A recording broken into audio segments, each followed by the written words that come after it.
Hey everybody, this is herculespetix, founder, curator, docent, and gift shop employee of the herculespetix Academy of Comic Book Studies. Tonight we're going to be looking at You Shall Die by Your Own Evil Creation, continuing Fantagraphics reprinting of the complete works of Fletcher Hanks. Last video we looked at the first volume, and today we're going to look at this, or tonight we're going to look at this, and between the two of them, it's everything Fletcher Hanks did. He was only in the comic business for like 3 years, but he did crank out a lot in that time. I like how this cover complements the first one in a nice way. The first one was all white, and this one's all black. And the first one, you know, this image swooping in through the whiteness, and this image swooping in a similar fashion. This was published in 2009, and it's once again edited by Paul Karasik. This time he supplies an introduction. It's a little fatter than the first edition, has a little bit more content, and once again, as Fantagraphics always does, it's a beautiful production, a very well produced book. We have the end papers here, just some panels from within. I really like this title page, just this tiny little graphic flourish here, using that recurring motif that Fletcher Hanks loves so much of people floating in the air. That's I just think that looks great. We have the contents pages. I'm really glad that this time they include the dates of each story. That was sorely lacking from the other edition, the first volume. It looks like it's pretty much chronological. So this introduction by Paul Karasik is great. It has a lot of great biographical information. They actually found like young Fletcher Hanks art assignments when I think he was a teenager. This is him, and there's the actual corrections from the correspondence school teacher. Wouldn't make the head quite so full. Something that Fletcher Hanks would ignore throughout his career. So a lot of this is kind of reiterating what we know about Fletcher Hanks from Paul Karasik's comic in the first volume. In the comic, it was an autobiographical comic where he met Fletcher Hanks' son.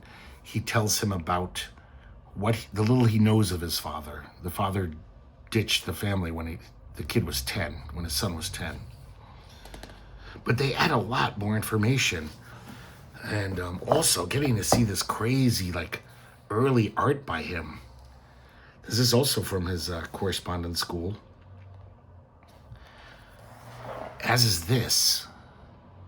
We see that he actually could draw anatomy if he tried, like good anatomy. I really like this one, though. This is I guess the assignment was to exaggerate a figure. But within this article, we find out that Fletcher Hanks grew up with he grew up completely spoiled. His mother spoiled the hell out of him.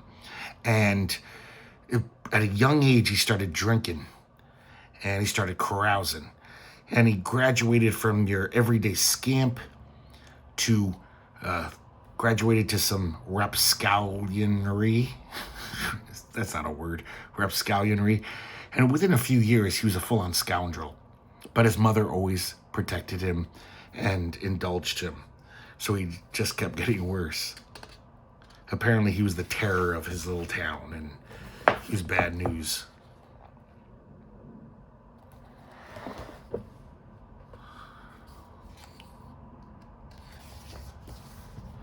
Here's another one of his early drawings. Look at this. This kind of sums up Fletcher Hanks' mindset. Anger, hatred, revenge, rage, fury. It's probably a self-portrait.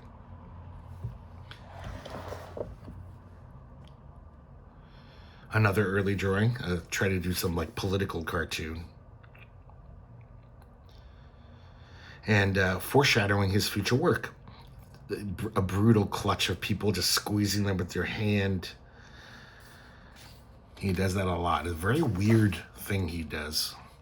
This book is, as well as the first volume, is dedicated to Fletcher Hanks Jr. And now we start off with Space Smith. Look at this guy. This is the brain. And Space Smith is another one of these Buck Rogers, Flash Gordon types. Look at these crazy, nightmarish creatures. They're kind of goofy and cartoony, but they're also fucking terrifying. Really scary. He does share that with Basil Wolverton. His monsters are kind of silly. They look goofy. But Fletcher Hanks are more nightmarish to me. Sometimes Basil Wolverton's monsters just look silly in these very serious stories. So Space is it's kind of weird. His name is Space. So when you're reading it, you're like, wait, Space? Oh, Space is his name. I'm going to call him Smith because it's annoying. It's confusing. So Smith is on his regular interlunar trips. Diana, his girlfriend, is with him. They head towards the moon. And then all of a sudden, a series of shocks throws the ship out of control. And these thousands of Martian imp men swarm towards the ship. Look at that panel.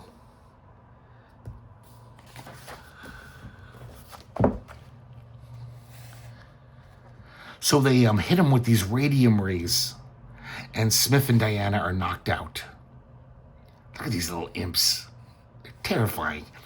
They transmit them to Mars, where they are now captives of the evil scientist Skoma, the brain.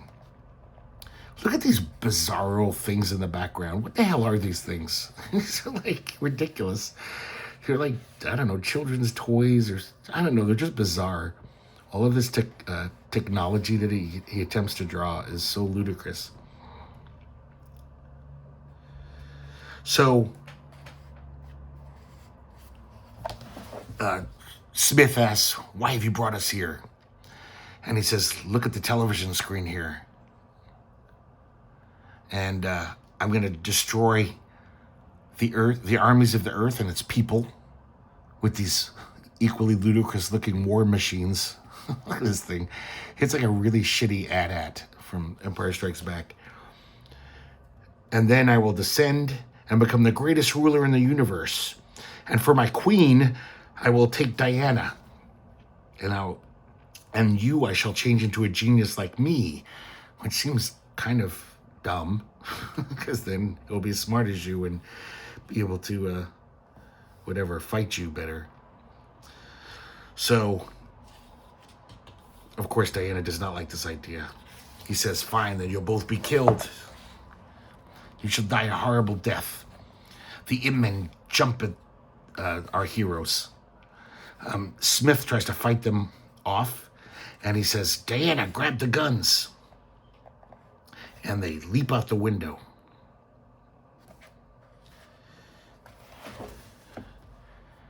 They jump into the trees here, and this giant man-eating Martian mosquito spies them and heads for them. See what I meant about Wolverton? But these are even more feverish and unhinged looking. Look at that. Oh my God, that's terrifying. And so they fight off this mosquito. Finally, Diana figures out how to use these ray guns. And she blasts the mosquito and kills him. They climb down from the trees. They find an interplanetary station with a transmitting apparatus. And I guess they beam themselves back to Earth. Smith promises, though, we'll have to return to Mars. We must destroy that monster before he ruins the universe. Here's another Stardust tale. This just looks so like, I don't know, like some well-done fanzine art. I love this when he draws Stardust as all these just dots. So this is the villain in this. Is this guy? It's the weirdest name. His name's Rip the Blood, with hyphens in between them. So we see Rip the Blood here. Look at this great caricature. This is like Chester Goldworthy. Actually, I think it's kind of cooler because it's not as like streamlined Just a weird drawing. So he says, now that Stardust has broken up my spy army, I must wipe him out. We'll set this wind trap. We'll draw him down with a magnet and whirl him into the glue pit. I'm not even going to try to explain these things. They're very dumb.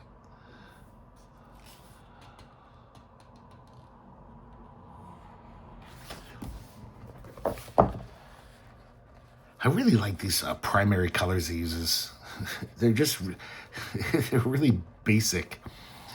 But the pages just kind of are pleasing to the eye. So basically he says he has to get America into a war, and that'll attract Stardust's attention, and then they can trap him. So basically he's going to get a bomber plane, paint it so it looks like a Japanese bomber, and the bomber is going to blow up the president who's on a fishing trip. So the bomber shows up. I guess people see the bomber. The ship doesn't blow up. They actually take the president. He's not killed. But everyone thinks the Japanese are responsible. So his plan worked.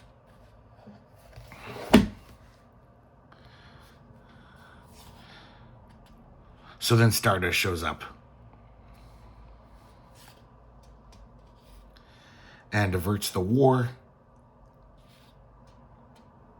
And so, but now that Stardust is here, he's going to rip the blood, is going to try to trap him. Look at this device. What the hell is that? A bunch of squiggly lines in a rectangle. So Stardust comes into range. It actually works at first. The wind trap kind of sucks him in. But after a few seconds, he uses his fusing ray, and destroys it. And then Stardust shows up to confront Rip the Blood. I love these panels where you can clearly see that he's like 11 feet tall. It just looks so weird and creepy.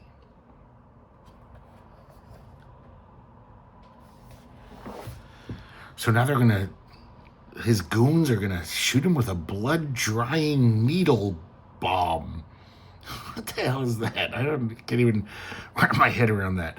Of course, he uses his reverso ray. They end up getting killed. And then Stardust grabs the guy, Rip the Blood. Once again, he makes himself invisible for no good reason. And then they arrive at one of Rip the Blood's munitions factories. I forgot to mention, he wants to start a war so he can sell more munitions. So he basically blows up the munitions factory. Rip the Blood's like, God, millions of dollars gone, you fucker.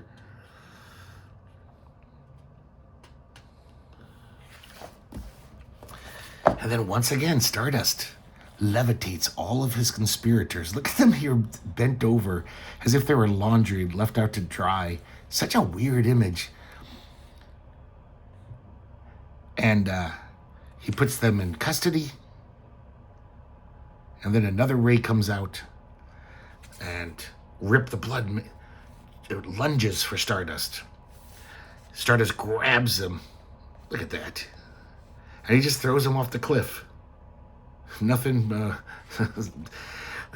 poetic or no poetic justice. It's just like, I'm throwing you off a cliff.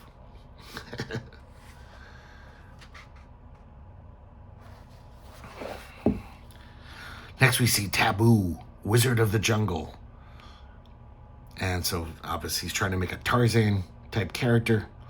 Apparently Taboo once saved an old witch doctor from death. And so in return, he gave him an extra sense, which makes him supreme in the jungle.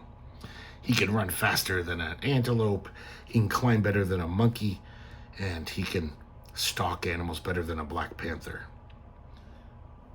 I kind of like this panel, even though it's a little too dark. Just a weird panel. I just see his face creeping out of here.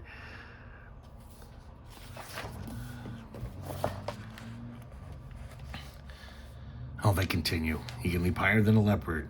He can even fly faster than an eagle. So, one day he finds this village that's just charred and deserted.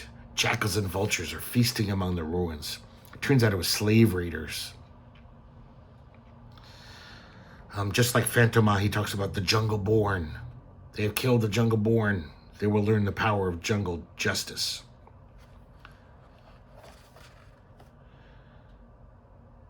And perhaps jungle fever. So he's tracking these bad guys, the raiders, with his amazing senses of tracking skills, I should say. God, here's another one of these, like, kind of cool, spooky panels. So now he finds these raiders, and they all start, like, freaking out. There's a jungle mist that's making them feel like their blood is on fire and they're being swallowed alive.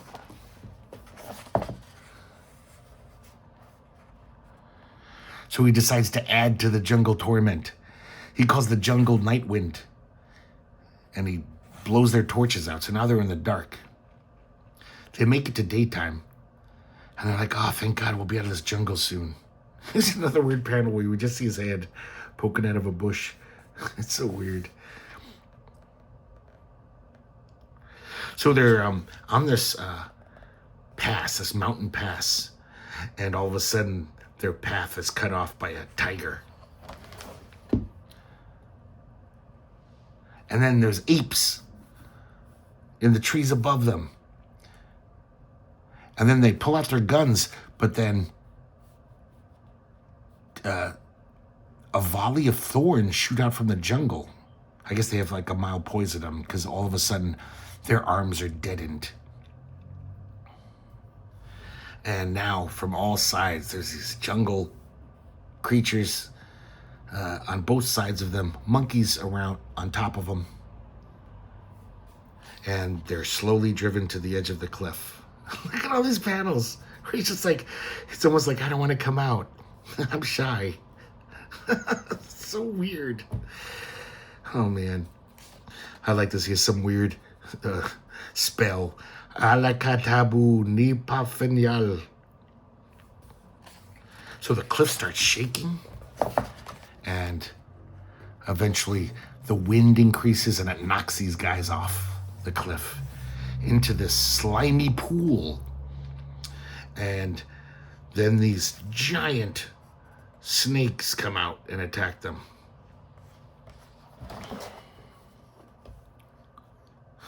This just the art here is very goony and weird.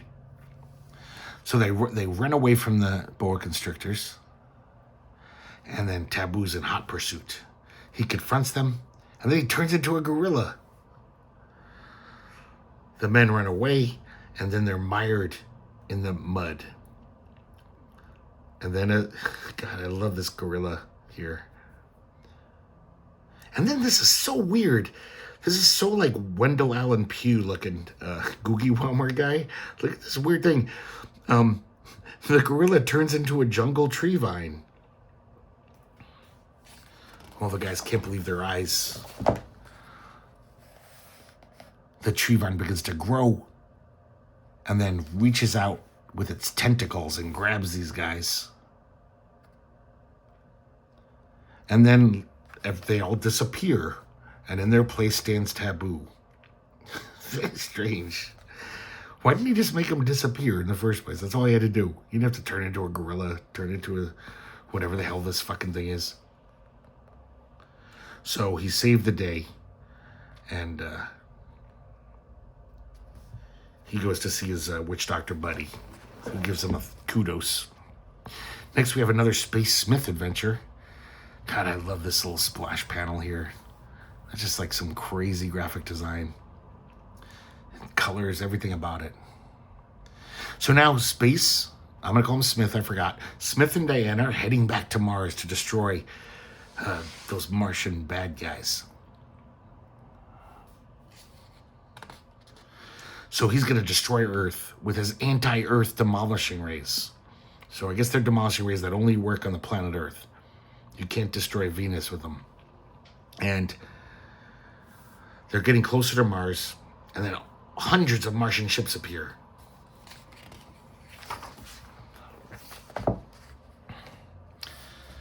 They're Martian destroyers. Now he listens in on them using his radiophonic detector, and of course, they're going to attack Earth. God, look at these weird little gremlin-looking dudes. I guess they're ogres, technically. They almost look like creatures that could be in The Point, that animated movie that Harry Nelson wrote. So now Smith realizes they're heading to Earth. He calls Earth and tells them, get an armada of airships or spaceships to repel these guys.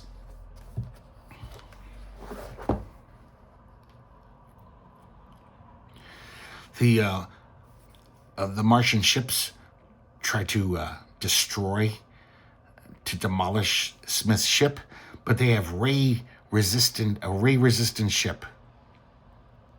So they try to ram his ship, but Smith breaks through, he gets clear, and he heads for Earth.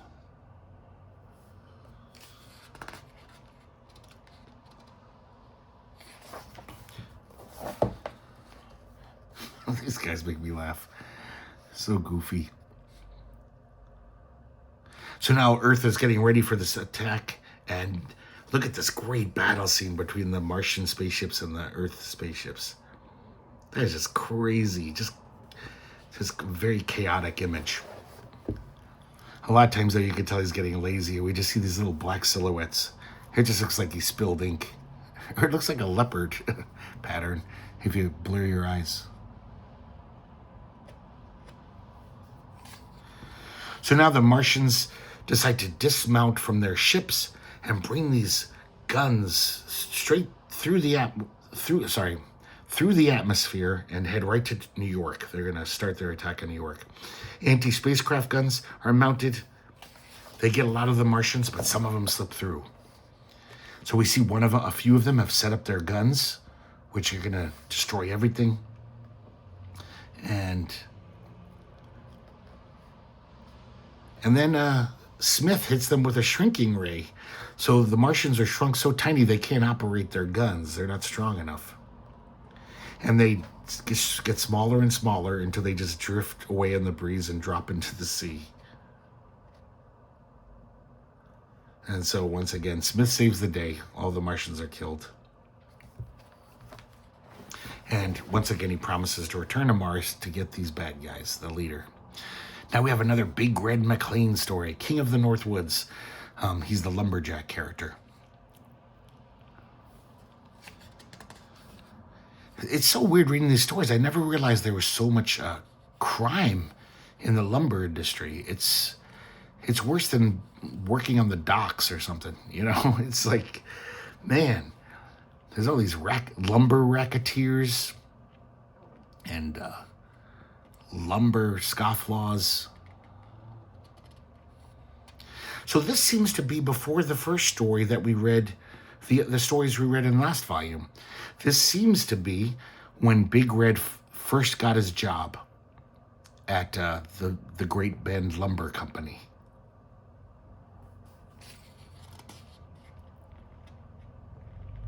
So these guys come along, basically threatening these guys who signed, these workers, these lumberjacks who signed on to work for Great Bend.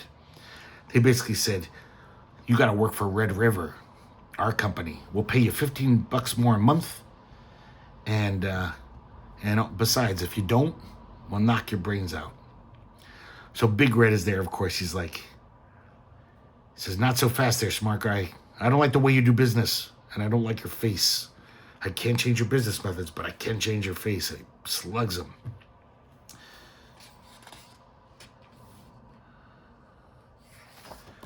So already, he's very loyal to the Great Bend Company. So he speaks to the owner, and I think his name's Tim Farlow. He's in every episode, but this is the first time we see him. He basically says, I'm a lumberjack, and you got this problem with the Red River group. I could really help you out. I'm really good with my fists. So he hires him. Tim suspects that the felling crew, I guess that's a lumberjack term, the guys who fell trees, he suspects something's wrong in that outfit. There's like spies in there or something. It turns out they are. A bunch of the guys are trying to delay work as much as possible, so Great Bend loses this big contract to Red River. So Red comes around to find out what the hell's going on. So one of the bad guys tries to drop a tree on Red's head, but he evades it and then starts beating up all these guys, the bad guys. One of the loyal workers says, "You were right. I know where they're holding their meeting. All these spies, these Red River guys." So Red overhears these guys about their plans. They're going to dynamite the log rafts. They have all these plans to fuck up Great Bend. God, some of this art is so crude.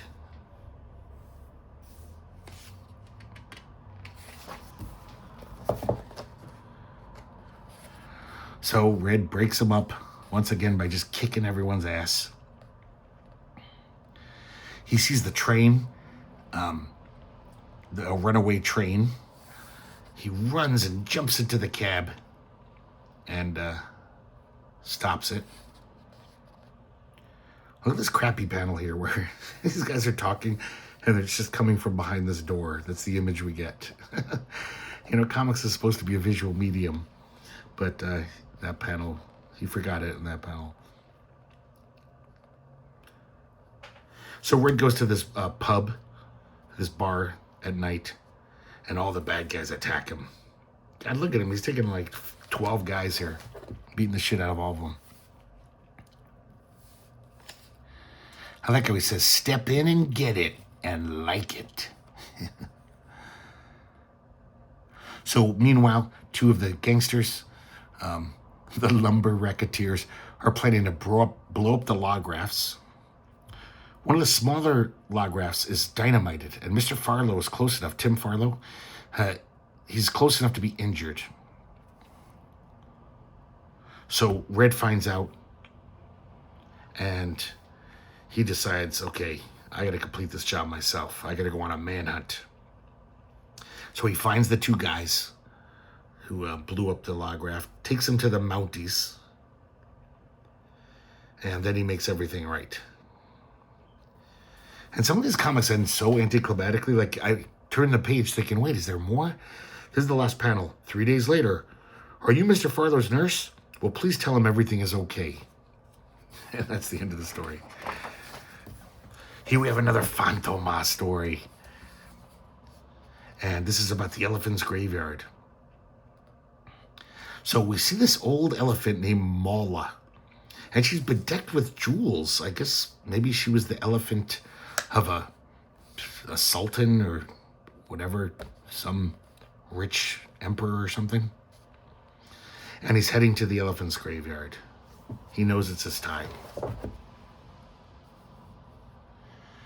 Meanwhile, there's these two ivory hunters hear the news. And they're like, we're going to follow him, and we're going to find the mythical elephant's graveyard. We'll be the richest people in the world. I kind of love this image of like Fantoma ushering Mala into basically, heaven, I guess, or the afterlife. It's kind of almost like poetic image. But the ivory hunters are hot on their trail. So they pass through the Arch of Death. That's why no one can find the elephant's graveyard. It's hidden behind this cliff or something. And their bloodhounds run terrified. And this is so weird. Their death cries soon echo across the canyon, kind of implying that Phantom killed their poor little bloodhounds. I mean, I guess they were working for the enemy, but dogs don't know any better.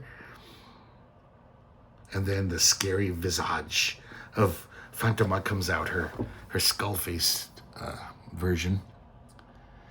So they run away, but then they find the tracks of Mala, and they say, well, we might as well keep looking. You know, we came here for a reason. And they make it to the elephant's graveyard. All of this ivory, billions of dollars worth of ivory there. So Mala is in this like quicksand pool. You'd barely know by this picture. It's just this morass of yellow everywhere. And he says, we got to get those jewels on Mala before she sinks. The other guy's like, who cares? We got billions of dollars worth of ivory here. But then Fantoma comes up behind them.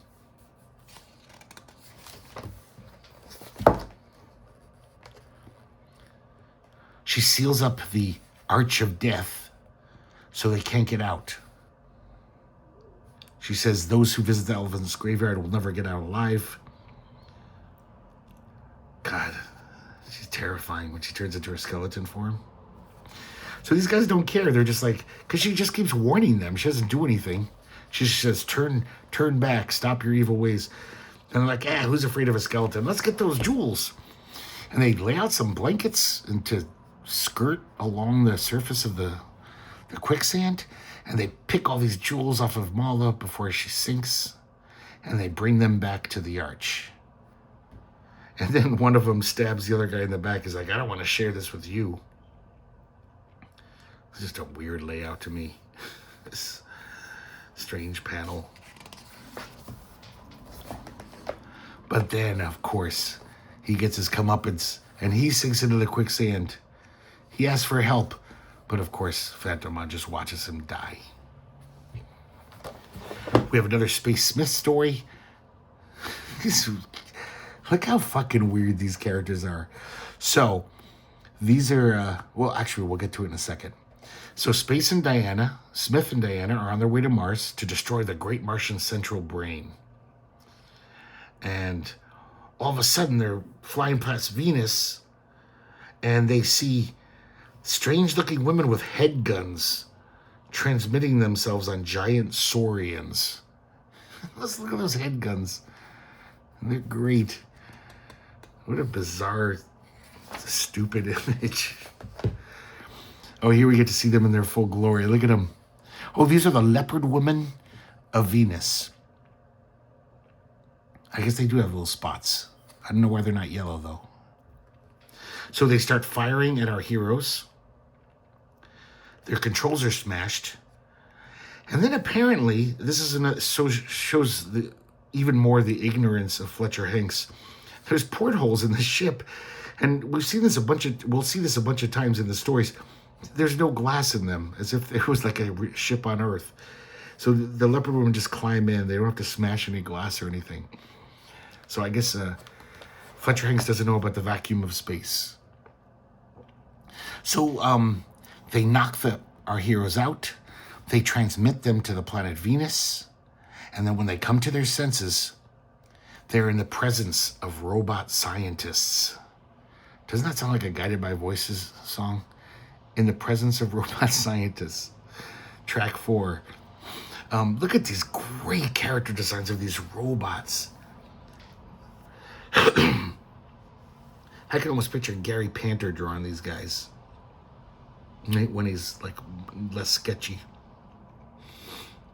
So they say, I guess they rule these leopard women. They say, we will turn the woman into a leopard woman, but we'll have to change her mind first. Bring her to the operating cave.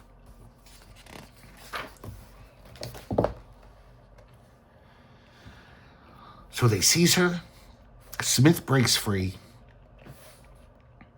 And he darts to this operating cave. Like tackles a bunch of these robots and runs to it. He jumps in there and starts beating up the surgeons, these robot surgeons. Robot brain surgeons. I guess that could be another song title. He rescues Diana. But then on their way to a ship, they're met by these giant saurians, more of those guys, and the robot guards. God, I love this image of these weird robots, these saurians.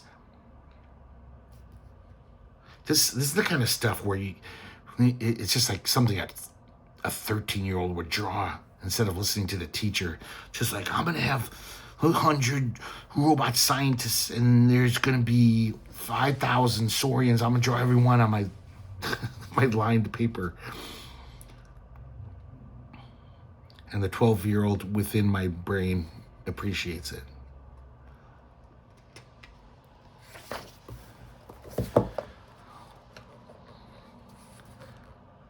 So they try to escape. They keep confronting these damn robots. They dodge them. And then finally they have these transmitting belts. And once again, they escape and get to their ship and head back to Earth. Still have not ever gotten back to Mars to defeat them. This is kind of an interesting character. I think there's only one of these. Tiger Heart of Crossbone Castle on the planet Saturn. And it's almost like he's trying to do a Prince Valiant type thing, but it's also on science fiction-y because it's on the planet Saturn. So I guess it was this great, the largest diamond ever known, Solanor. It was almost like the ring in Lord of the Rings. It just brought ill fortune with it. Whoever possessed it, whenever it was around, there'd be extreme lawlessness and chaos. And now Tiger Heart is worried because this giant diamond, Solanor, has been stolen by Turk the Terrible. I'm sorry, it's been stolen from Turk the Terrible by a band of robbers. So Turk the Terrible basically seized the queen of Crossbone Castle so he could trade it for the diamond. Because he believed that the robbers were actually like from the royal court, from Crossbone Castle. So Tiger Heart is on the castle parapet, the rampart. He sees these two guys. Well, actually, there's more guys hiding behind their horses. He gets on his horse, Zip, and he says, we'll cut them off at the trap bridge. Now, I'd never heard of a trap bridge before. But apparently, it's a bridge that traps you on it. These old things come up and they can't go backwards or forwards. When Tiger confronts them, he says, I bet, have you heard of the diamond robbery? And they played dumb. And he knows better, though. So he traps them. The other guys come out of the woods. God, look at how tiny his head is. This anatomy is crazy. So the bad guys attack Tiger, and he beats the shit out of all of them. They claim that they don't have the diamond. And the other guys who are in the trap bridge, see, they're trapped in this little house in the bridge. They say, we've never even seen the diamond. So he takes them back to Crossbone Castle. He makes them take off all their clothes. He strip searches them. And then he tortures them until they talk. And two of them tell him that they hid it in the mane of their largest horse. And there it is. It just looks like a lump of yellow. So now he's going to head to Turk the Terrible's fortress to rescue the queen. When he gets there, he just starts fighting all these guardsmen. He can hear the queen's voice yelling from a jail cell. He rushes towards her. He frees her from her cell. And he leaps down from the castle parapet. Then Turk's Talon Man comes out, which I guess is just a guy with talons. So he knocks him off the top of the castle. And then finally he leaps into the moat, puts the queen on Zip, his horse, and he decides to destroy the diamond. He breaks it into 1,000 pieces, so there's no more curse. Oh, that's the end of the story. That's another one where I was like, oh, that's the end. Here's another Stardust story. This one's I love this guy here. I love the way he draws this guy. So this is the mad giant. On this plateau in the Gobi Desert, he has his laboratory. He's bored a hole to the center of the earth, and he's going to drop this chemical in it, which will basically blow up the earth.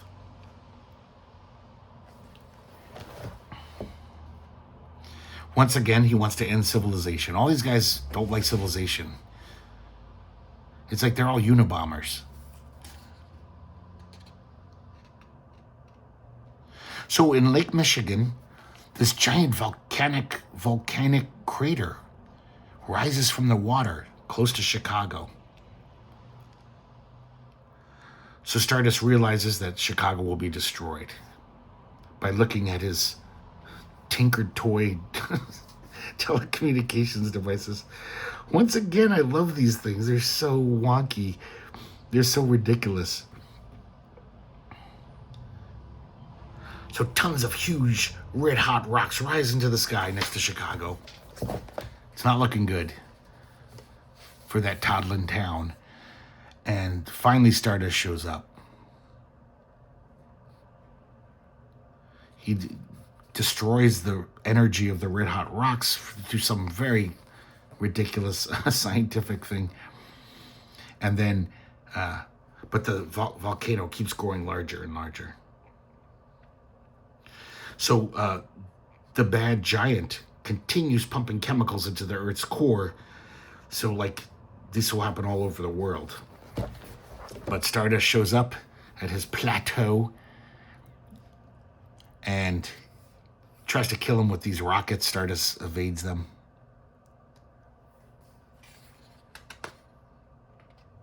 And then the mad giant's going to turn the chemical on Stardust. He's going to spray him with it. And it looks like Stardust is down for the count. But Stardust was just pretending to be affected by the chemical. He drops the giant with one punch. Once again, look at this anatomy here. His head is like too far back. He destroys the whole chemical thing. His assistant hits Stardust with an anti-ray gun. That sounds like it wouldn't hurt you.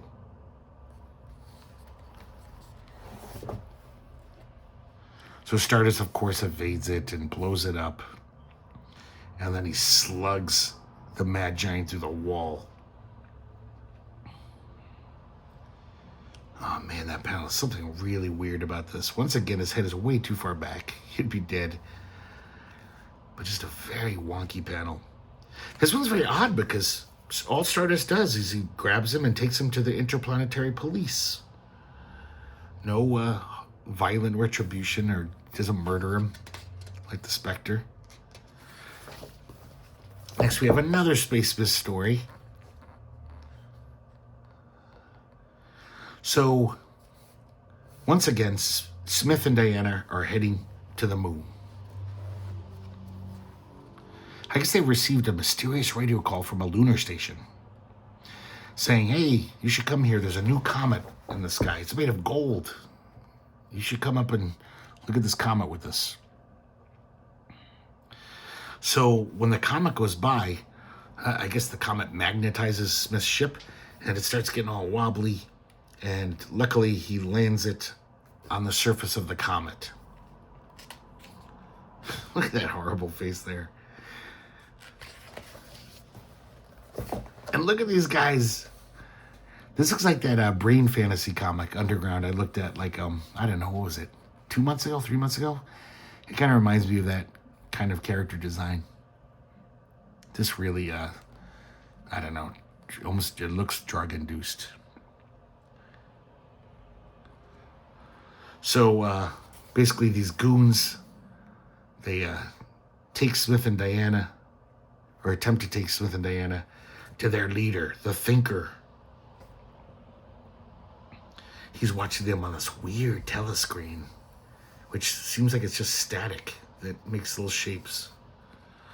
Of course, he says, the Earth Woman shall become my Empress Goddess, and the man shall be made into another headless vassal. So the headless guys attack the ship. Once again, they just pop into the holes in the ship. It's like the Swiss cheese spaceship. Smith fights them off in a very clumsily executed fight scene here. That's really crude.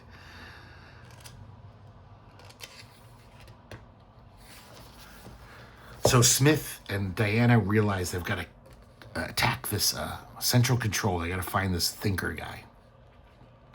And they enter into his laboratory. Oh, God, guys, look at this one. It's a fucking phonograph record. A thing of thread. I don't know what this is.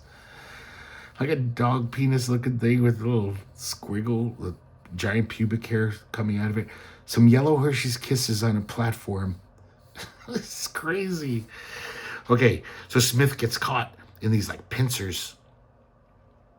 And then he says, Diana, you shall dwell in the flame-girded cage of solitude. So Smith says, quick, Diana, just grab every lever on his zany control panel, and hopefully something will happen that's advantageous to our situation. So something happens. A bunch of energy is released. God, look at this great abstract panel there of this explosion. That's like great pop art. So it works. The headless ones are no longer under the thinker's control, so they just start fighting each other. Very much like the mindless ones in Dormammu's dimension. Some of them pursue our heroes, but they make it to their ship and they fly off to safety. It seems like in this comic has some of the worst drawing, even though it has great like Wolverton like stuff like that, which is really fun to look at. But like Smith and Diana, especially Diana, sometimes he just draws her face terrible. Well, I guess Smith is always drawn terrible too, but her face changes from panel to panel. And just look how like just simplistic that is. Very childlike drawing. Here's another Big Red McLean story. So he's wandering through the forest one day. He's near the 3-Fork camp. He finds a group fighting. And of course he jumps in. He doesn't like the fact that one of the guys pulls a knife. You know, he wants a fair fight. So apparently there's bad guys attacking these good guys. They attack Red. Red kicks the shit out of him and chases them off.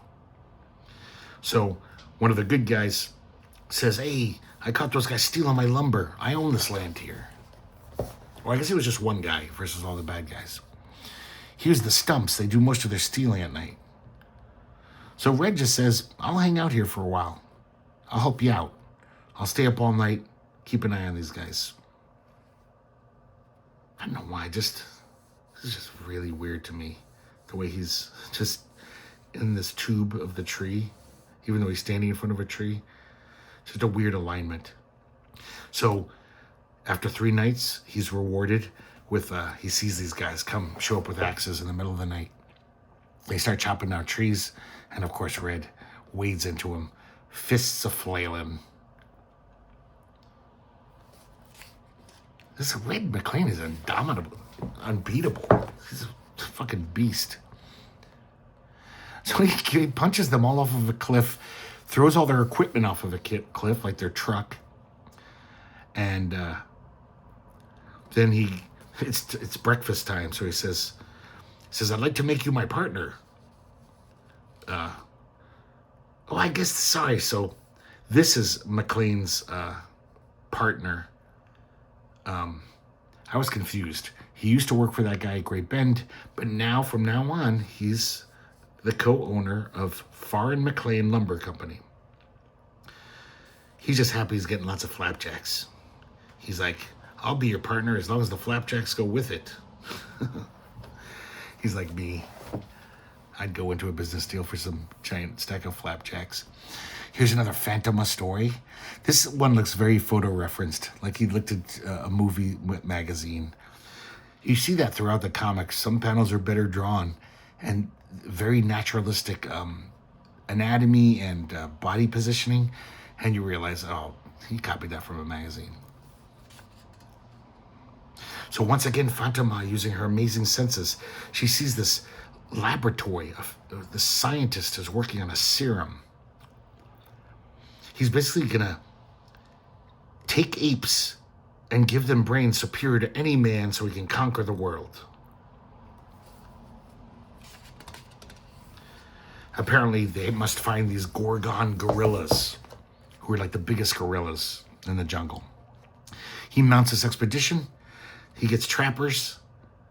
And of course, the whole time, Fatima's just kind of watching. She knows his plan. She knows he's going to harm all of these poor creatures. But she's just flying around, waiting for him to do all this horrible mischief. So they find the Gorgon gorillas. They trap them all. Look at this, the way they're all in this perfect line. It's almost like he had, and there's no photocopy machines back then, but they look photocopied, and the way their arms are like basically hiding their nipples. It's such a funny image to me, especially here as they fall into the pit. It's almost like just like photocopies of each other. It's very strange looking. I do like the way he draws these gorillas, though. Their faces look great. I bet that's photo reference. So now he's all like, great, I'm going to do my experiments. He injects them with the serum, and it works. And all the gorillas are now enslaved to this guy. Look at the look of beatitude on his face now that he's smart. There's something very cute about that. He's just like, you're my master. I am your slave. I'm happy. So Fatima says, this fiend must be stopped. Yeah, 3 days ago. It's so weird.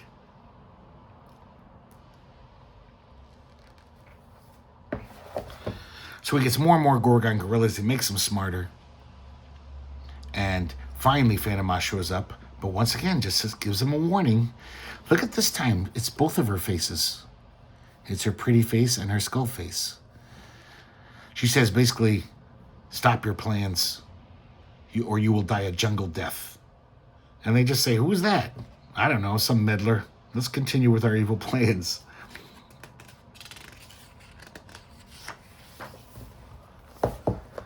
Look at these guys.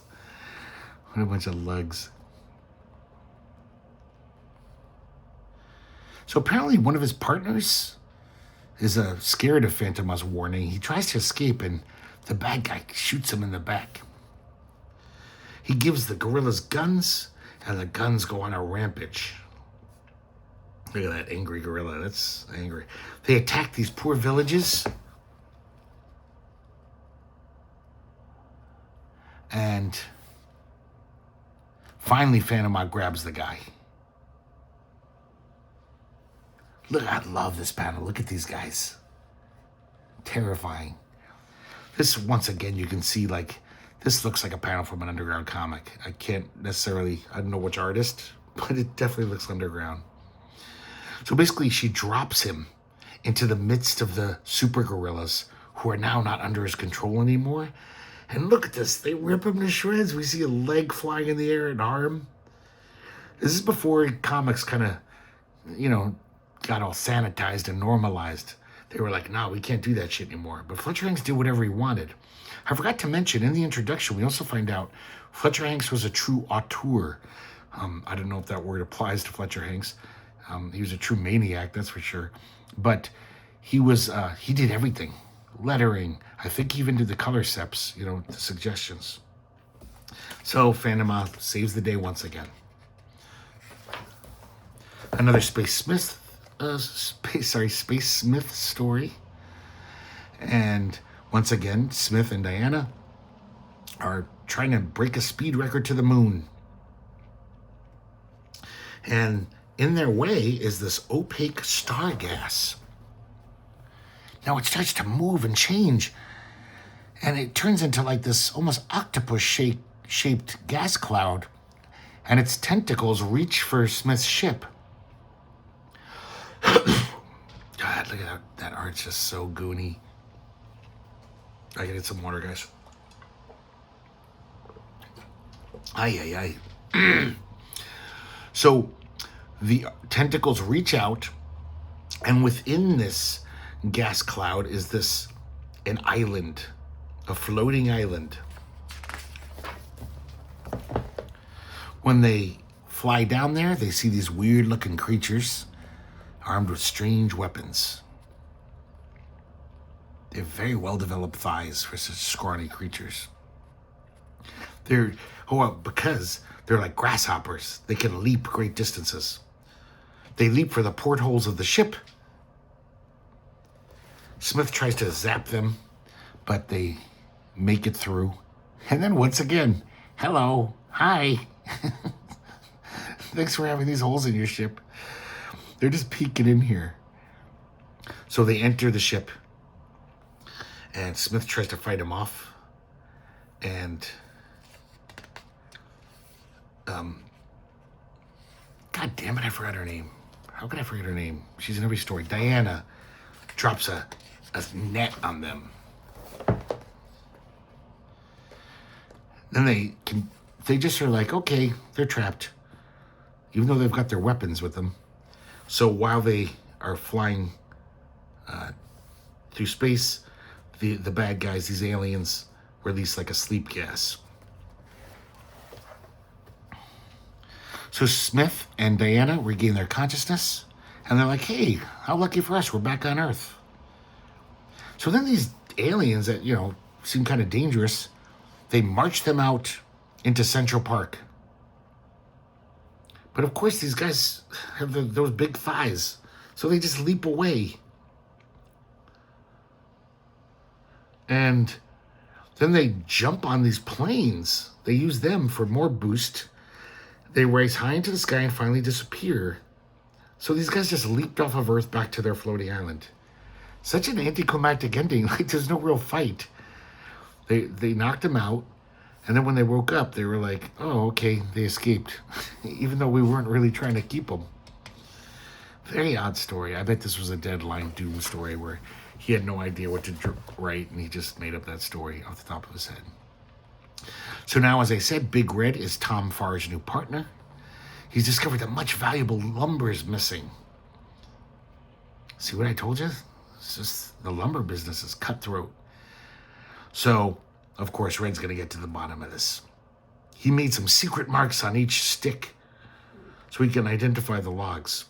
It's like serial numbers. So he thinks there's these strangers at the fork in the river. He thinks they're bribing the nightmen to get away with this lumber. So he goes, finds these guys, their little camp truck, and he sees all the stolen lumber. Of course, these crooks are just like, hey, what are you doing with our lumber? He's just like, I'm just strolling around my own property. What are you going to do about it? And of course, they attack him. This big guy, he's their leader, or at least their tough guy, the toughest guy they have. Red knocks him with one punch. The other guys attack. Red kicks all their asses once again. And then he marches them to the sheriff's office.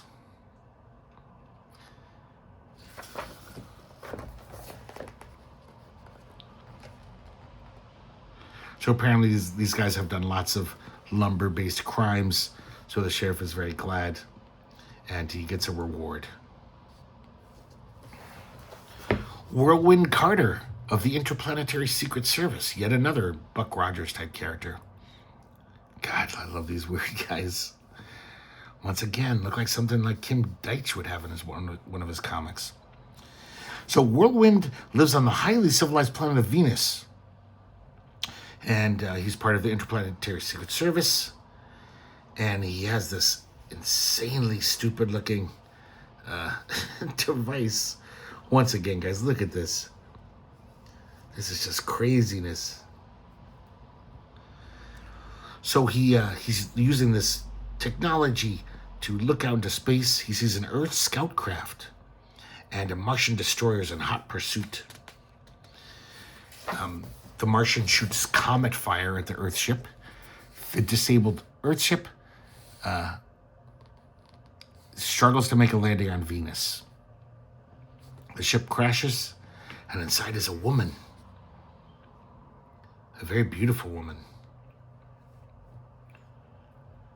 Once again, you can totally see the underground influence in these panels.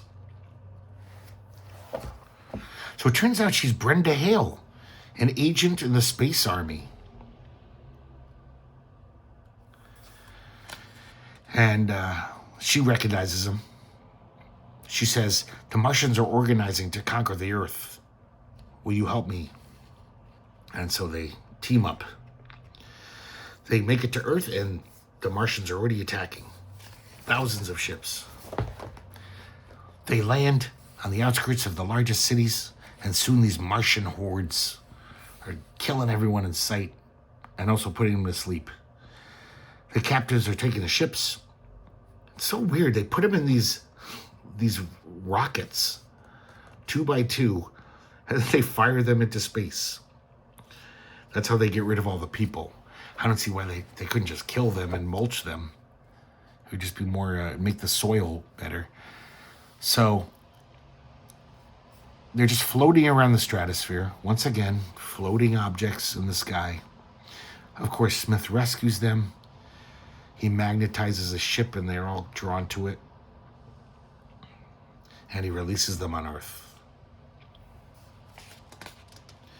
Now the Earthmen have gotten their shit together. They've gotten their armada of ships to fight off the Martians. Look at these guys. It's like me with my shirt off. It looks like they have hairy backs. So they've conquered Earth, basically. And they've made New York City their headquarters. But now these Venusian and ships with the Earthmen in them are going to attack. They drop these bombs. Kind of like sleep gas bombs on New York City to try to knock out the Martians. And it works.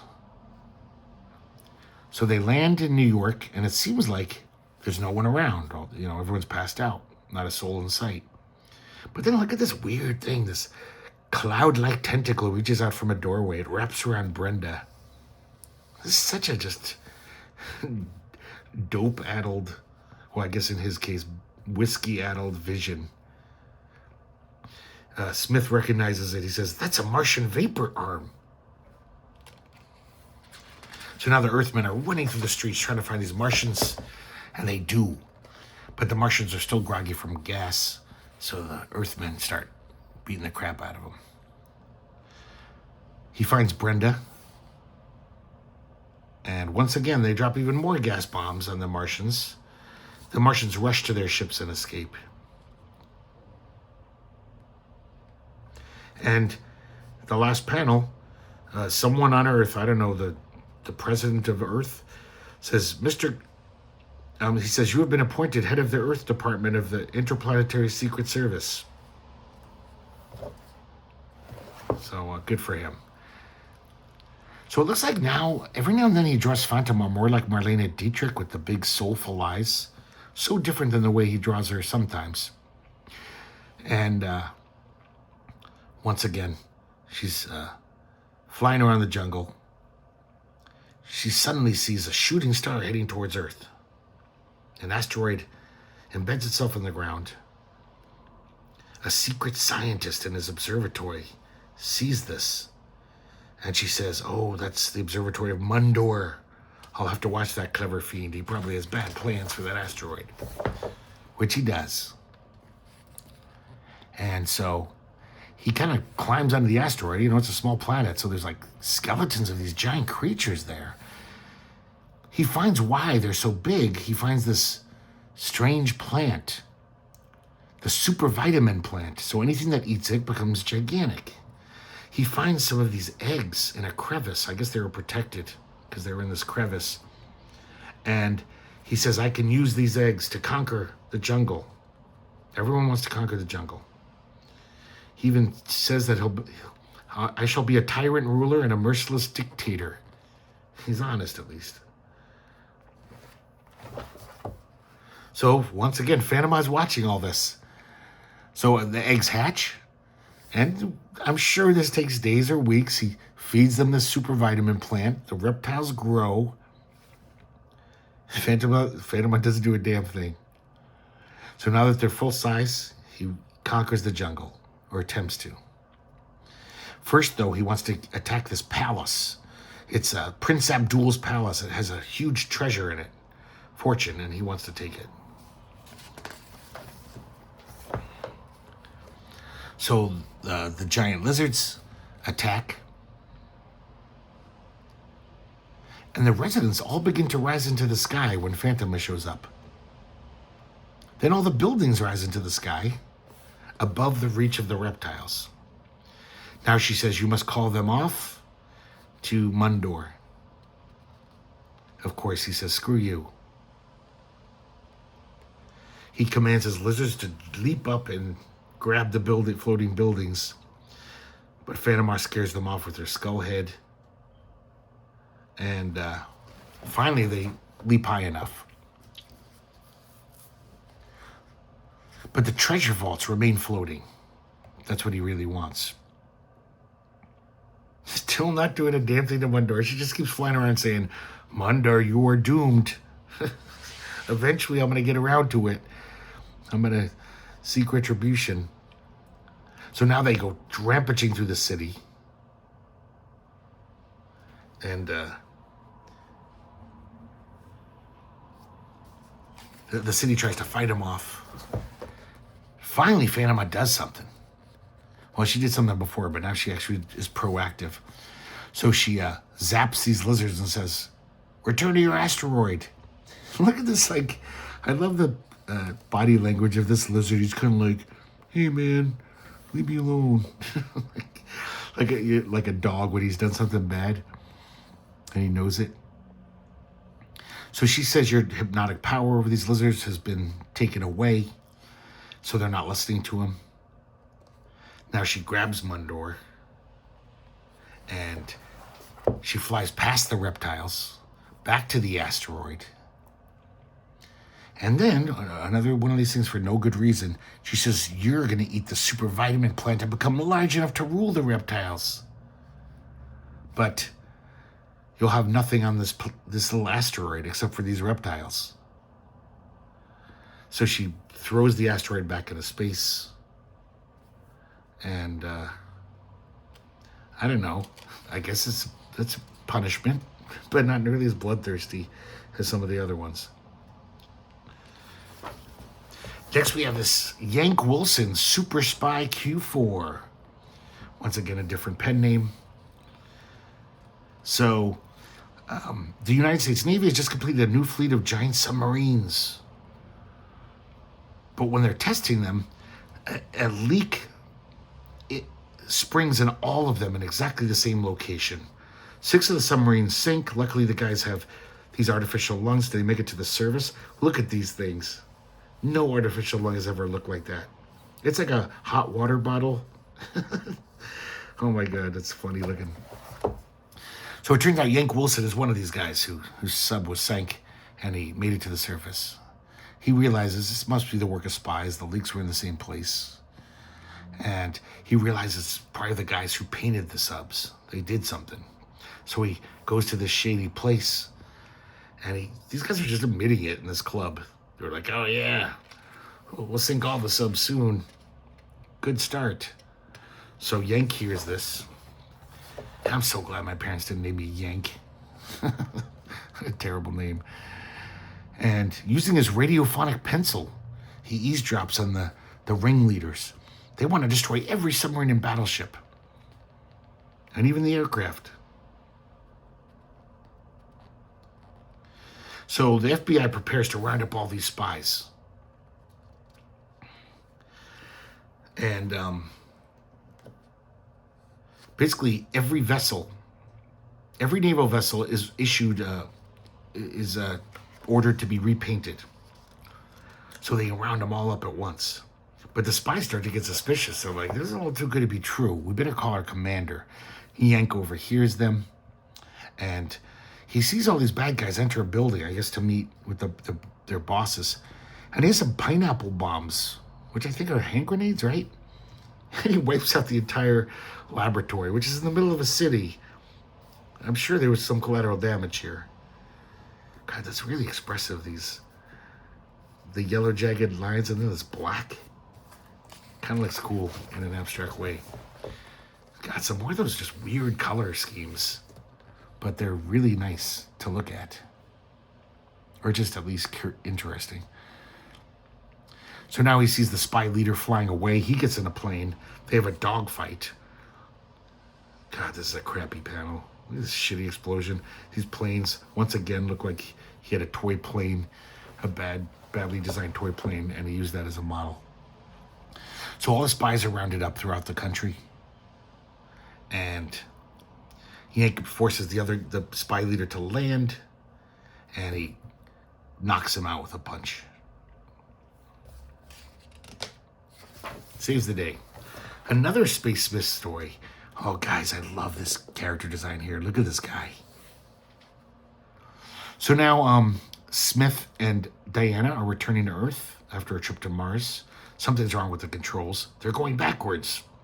I like how he says, holy smoke, look at our manometer. Manometer. It almost sounds like another word for gaydar. I've got a pretty good manometer. And so they get sucked back like some kind of tractor beam. And these horrible creatures appear when they land. And he recognizes them. He says, they're the famous mummified vacuumites. And one of the vacuumites pulls a lever. The ship is secured by these clamps. One of them effortlessly opens the locked and bolted door. Look at this great, terrifying image here. God, I love this character design. He just rips the door open. And he basically just says, get out of your ship. He's really strong, so they don't resist. He takes them to their commander. And basically they're going to turn our heroes into creatures like themselves, which are, I forgot their name already. Oh, the Mummified Vacuumites. There's a good band name.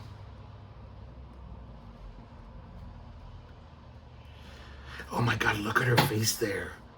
It's like one of those characters in Black Hole Sun, that Soundgarden video. Her face looks like she's warped. It's warping. See, she's screaming there, but oh, that's almost horrifying.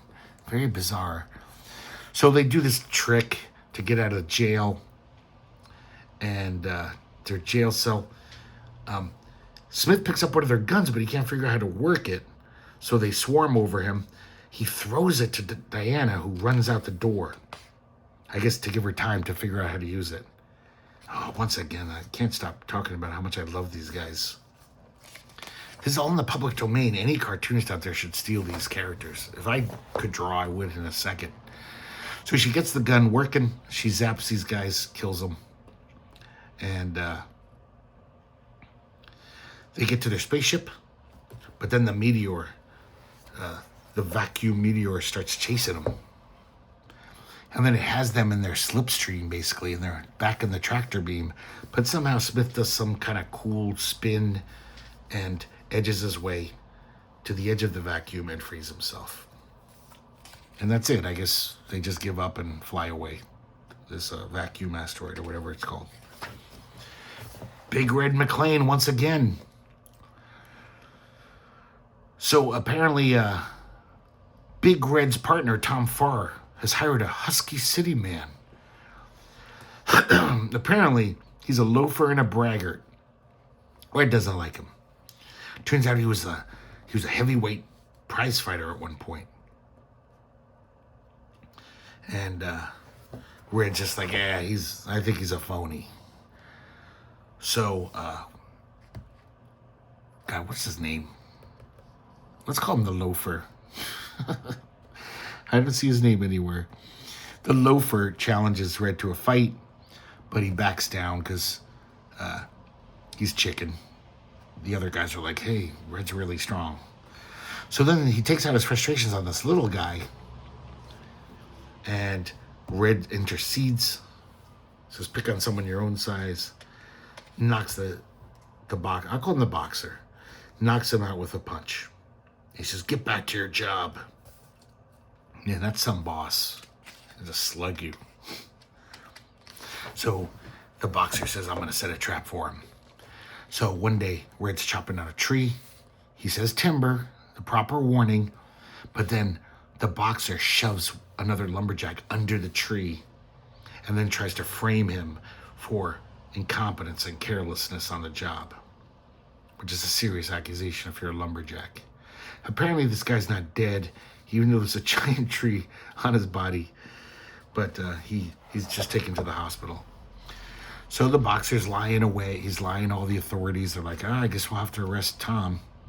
I'm sorry, Red. Red goes to visit the kid in the hospital who was injured. He says, he pushed me under the tree. So now the truth's out.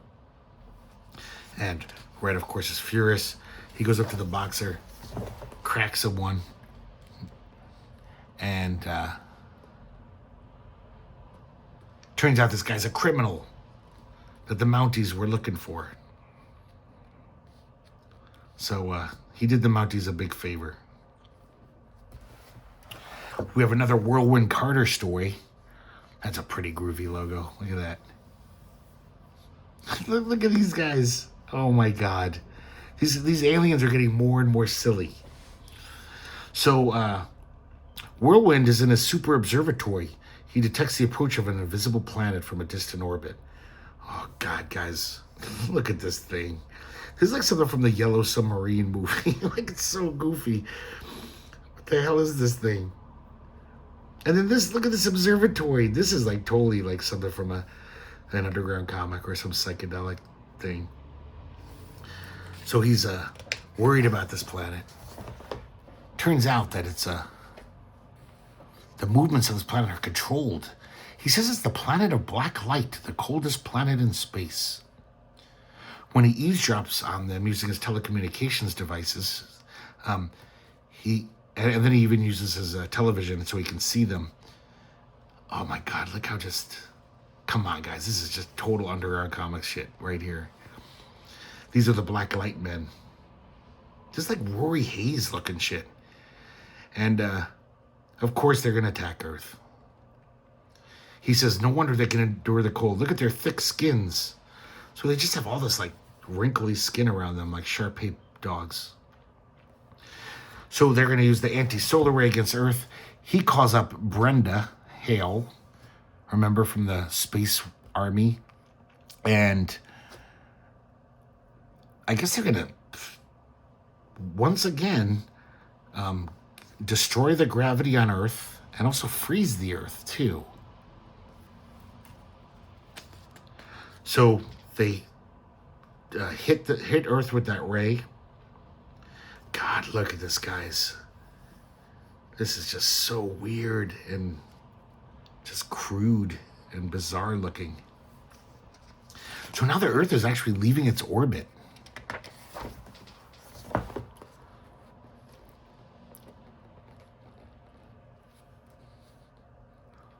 So now the Earth has assembled a space armada to get these guys. But meanwhile, back on Earth, everyone's just floating into the sky once again.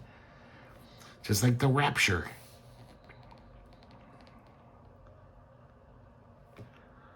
So these guys all confront each other. The Black Light Gang and the humans. God, I love this panel. They set up in formation here. I mean, that's just a nice design. Like, I want wallpaper that looks like that.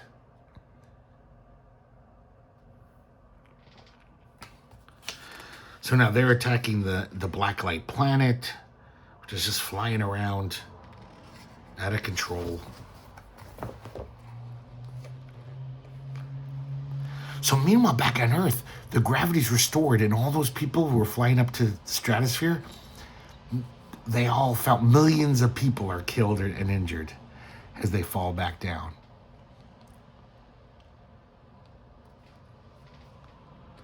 So now the Earth people land on the Black Light planet. Of course, it's freezing. They have a big shootout with guns, and then it just gets down to fists. And it looks like the humans are losing. But Brenda makes a fire and starts throwing fire embers at these monsters. It turns out they're terrified of fire. You can imagine, because they like the cold. And using fire, they chase all of these guys off of a cliff, and they all die. And then they get back to Earth, and as they see it, they say, look, the Earth is perfectly normal, except for the millions of people littering the streets dead. Here's another Phantoma story. I like this logo here, and she's flying through the O. It's kind of fun. So, guys, this story is so weird. So, Phantoma, she's always kept her eye on this certain white boy, now grown to manhood, who was reared strangely in the heart of the jungle. Years ago, this baby boy was floating helplessly on a lily pad. He was dragged to shore by a giant snake. Now, the snake was so fascinated by this unusual thing, it didn't eat it. It became its mother and fed it and kept it warm. He grew into manhood. He was a great guy. All the animals loved him. All the natives in the villages loved him. But then one day, he found these weird berries near a stagnant pool, and he ate some. They were the mysterious drug berries of the unexplored red region. All of a sudden, his character changed. Even his face changed. He had this hateful expression on. And he started dressing up in this weird headgear and painting his body and just started terrorizing everyone. His whole personality changed. They started calling him the jungle demon. Even the animals began hating him for his cruelty. But his mother, the great constrictor, always protected him from the fury of their attacks. And he just became worse and worse, and a deep hate came into his heart. I must crush my enemies. Now, guys, remember last time we were talking about that Jurassic strip where we realized that a lot of things in Fletcher Hanks' life are maybe reflected in his comics, if you look close enough. This is eerie to me, how this is the story. This is Fletcher Hanks talking about himself. He had an overprotective mother who spoiled him. Well, I'm sorry, not overprotective, an indulgent mother who spoiled him. And at first he was an okay kid, and then he started drinking, or, if you will, eating drug berries. And he became a monster, became a shitty dude. So it's almost like he's writing about himself here. Like, he realizes what he is, and maybe he's just trying to exorcise his demons or something. I'm so glad that Jurassic wrote the introduction here, and we find out about his indulgent mother, because I was just like, that's eerie and weird. Basically, he knows that alcohol turned him bad. I think that's what Fletcher Hanks kind of admitting in this story. But it's not like he's going to change. So now he's just totally evil. He's just hatching all these plans against everyone in the jungle. He discovers a supernatural power, and he's going to threaten the jungle with it. God, look out. This just totally looks like a 7-year-old drew this one right here. So Phantoma says, this demon must be stopped. But will she stop him in a timely fashion? No. So he's driven everyone out of the jungle, so all the wealth of the jungle is his. And him and his snake mother will live together happily. Her name's Powerhouse, by the way, which is a very weird name. He keeps some of the natives so they'll do work for him, basically to keep his slaves. So this one city is deserted. He takes all the jewels for himself. He's rich now. He's going to build a mighty castle, but first he needs to destroy the city. He wants to build a castle on the grounds of the city. So he asks his mom to just tear down the city. That's how big this boa constrictor is. It's like kaiju size. So finally, Phantoma shows up. She freezes a Powerhouse, and she says, call off the snake or I shall destroy you both. And she means it because she turns into her skull face here. There's something really, I like this drawing a lot, the way she draws him. Once again, it reminds me of some underground cartoonist. Here's some of that interesting coloring he does every now and then. So basically he employs all these natives to grab all the emeralds from the rivers the river bottoms. And then he says, why should I pay these guys? I'm keeping it all for myself. They're very angry. They are going to revolt. So then he calls for his mom. Mom, Powerhouse, kill these guys. But before this Powerhouse can, Phantom finally stops her and freezes her. The natives rush in and kill the hated demon. He has a little magic spell here too. Ali Kabablu Enpa Enya. I think it's the same words. The superstitious natives fall to the ground in agony and terror. Phantom shows up once again, her skull-headed. She says, you've ignored my warnings. Enough of this shit. And she makes him eat the leaves, these leaves of this magic plant. She restores all the natives to normal. The jewels are returned to the temple. And these leaves heal, whatever the hell his name is. Well, the demon. I can't remember. Oh, I guess he had no name. And he goes back to his nice self. She says, throw away your headgear and wash off the paint. And then he says, where's my powerhouse? She reunites them, but in this like lost valley. Something she's like, from now on you shall dwell entirely alone. So even though he's been exorcised of his demons, you think like, okay, he can go back to being, but no, he transgressed too far. So I guess, I'm sorry, Powerhouse wasn't killed earlier. They attacked the snake, but she's still alive, so at least they have each other. Here's Big Red McLean again, punching a guy so hard that he's disrupting his own logo. Look at this, it looks like he has electrical powers in his fist. So a large pulp and paper mill has been intimidating all the local lumber guys, basically saying, take our shitty price, or trust me, if you don't, it'll be worse for you. You know, they're threatening them. So, of course, Farr and McLean say, fuck these guys. We're not giving in. They send one of their 8 goons there. Look at that. Sometimes his hat looks so weird. It looks like a bonnet. Like a lady's bonnet from like a Little House on the Prairie. So they tell this guy to go, you know, eat a box of dicks. They're like, fuck you. We're not going to be intimidated by you. And they steel themselves to get ready for any attack because they know they will be. So one day, Red is chasing these suspicious guys through the woods. When he gets back to the office, the windows are broken and Tom is lying in his own blood, a pool of his own blood. Amazingly, he's still alive. They rush him to the hospital. And then Red is just like, oh, these guys are fucking dead.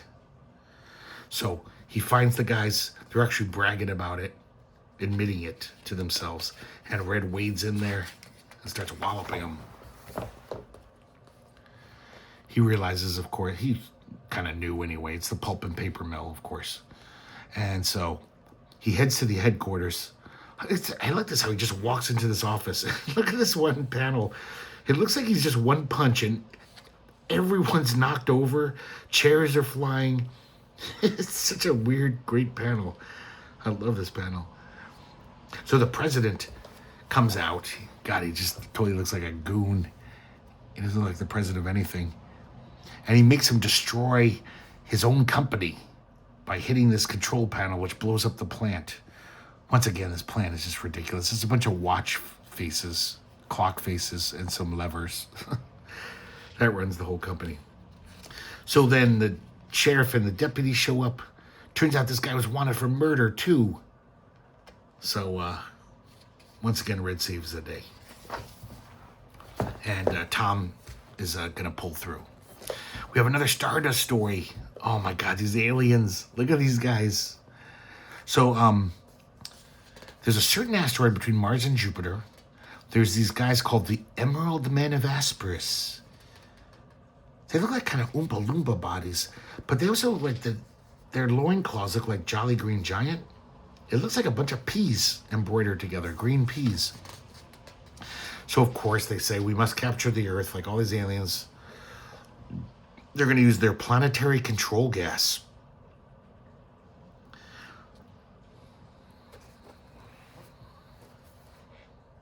It's another shitty contraption.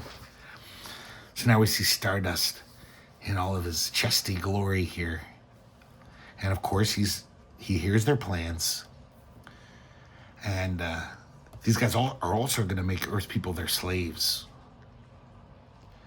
They send the gas bombs to Earth. Look at this guy posing here like Charles Atlas. He looks so ridiculous. So Stardust heads towards Earth. Try to beat those gas bombs. So he intercepts the bombs in outer space.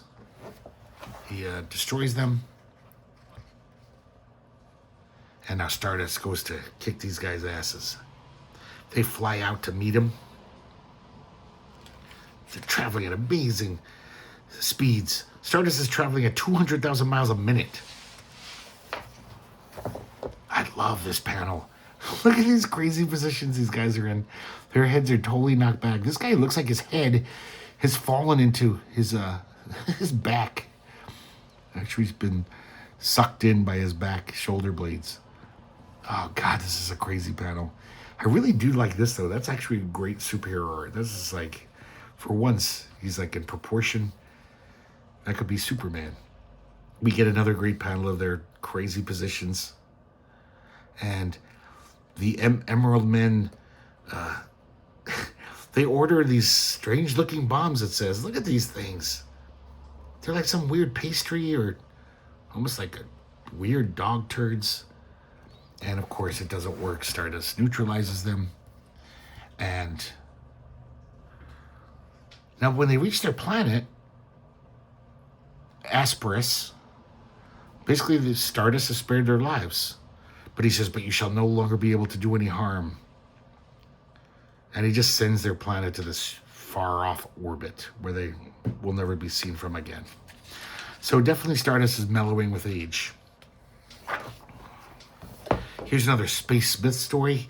Oh, guys, these aliens take the cake. You can kind of see him here. This is almost like he's playing a joke on us. He's just like, let's see what these fucking kids are going to swallow next. What ludicrous creature can I make? So there's a new planet that just popped up named Blue. And so Smith and Diana want to visit it. They land on the planet. Look at these guys. This is so insane. Oh my God. They say, welcome to Bledu, but they also say, what fine specimens. Now, of course, Smith is like, what the hell does he mean by that? That doesn't sound good. Diana wants to get back in her ship. And all of a sudden, she's looking very masculine. Her face. Like, look at her there, and then look at her here. Now, guys, I haven't mentioned this much, but God, what is up with this? It's not a camel toe. I don't know what that is. That's like a... What's going on with his crotch? Not only is it way too high, I don't know what's going on there. It's very repulsive. And then all of a sudden these other aliens come out. And they attack. They're called trained trekkers. Which is not like trekkers, like a Star Trek fan. It's with a U, trekkers. They attack. Smith tries to resist, but they're overwhelmed. Him and Diana are overwhelmed and captured. They take him down into this underground, and they meet their leader. God, I can't believe this thing. Okay, guys, I know I won't shut up about this, but look at this one. That is a fucking used condom right there. Look at that. The reservoir tip was full. What is this thing? That's crazy. All of these things are stupid looking and dumb, but that is perverse. So basically this leader says, we're going to enslave you. You're inferior beings. And Smith says, come on, you Frankfurter-nosed creep. And I love this. He grabs their noses and yanks on them. Oh, God, look at Diana there. She looks terrible. So they grab Diana and drag her away while he's fighting these guys. And look at this. Looks like some weird sex act. He's grabbing this guy's nose and yanking him backwards, completely arching his back. He's also grabbing this guy by the schnoz. Oh my God, then this poor guy, he just uses him as a bullwhip by grabbing him by the nose and spinning him around, knocking everyone off. over. So then he fights his way to get to Diana. He wrecks the laboratory. In the chaos and the confusion from the explosion, they escape and get to their spaceship. And they hopefully never to see the Trek crews again. Here's another Big Red story. And Big Red and Tim have just bought a tract of land, but apparently that area is controlled by some cutthroat lumber hijackers. So we see these bad guys. Look at this, how like Fletcher Hanks every now and then can draw a nice panel, but I wouldn't be surprised if that was swiped from another comic. So they're obviously going to plan to fuck with Big Red. Big Red says, I'm going to check out our new land, see what's up with it. I'm just going to walk through it and make sure it's good. So the leader of these bad guys is named Sledge. They know that Big Red's all by himself. They jump him in the woods with blackjacks in hand. Look at that wallop. Bong zowie. This might be the only time he uses sound effects. Am I forgetting? I don't remember any in any of these comics. I'm sure they were there and I'm just forgetful. So this is one of the few times where they actually subdue Big Red. He gets hit in the head by one of the blackjacks. They tie him up. Meanwhile, Tom is very worried. He hasn't returned yet. So he goes out snooping. He finds the headquarters, the hideout of these bad guys, sees his buddy tied up, and he pulls a shotgun on him. And he says, drop your poorly drawn guns. So badly drawn. We get to see him here more in close-up. Look at that. And he frees Red, and Red beats the shit out of everyone. Look at this guy's body language here as he gets slugged. He's just like doubled over. He's like the letter C. And then they're literally flattened. At least they look flattened. And so Red saves the day again. Another Phantoma story. God, another really great, well, weird, but kind of cool design here. That looks like a totally different skull face than normal. So one day, Phantoma sees a strange white man traveling through the jungle. He's in quest of the boiling mud pit. He has learned that a small temple stands in the middle of the boiling mud pit. In this temple, it's a sacred temple, there's a royal headpiece. The legend is that if the headpiece is ever removed, the boiling mud will rise up and overflow the jungle. This guy, of course, doesn't give a shit about that. He just wants the headpiece. He thinks it'll make him a rich man. Now, Phantoma knows all of this right now. She just watches him as he fells a tree so he can cross the boiling mud. She does warn him. She says, go no further. He just says, get out of my way. And then the mud starts to rise. He barely makes it across the tree bridge that he made. She warns him again. Prepare for a jungle fate. Of course, the villagers nearby hear this ruckus. They're freaking out.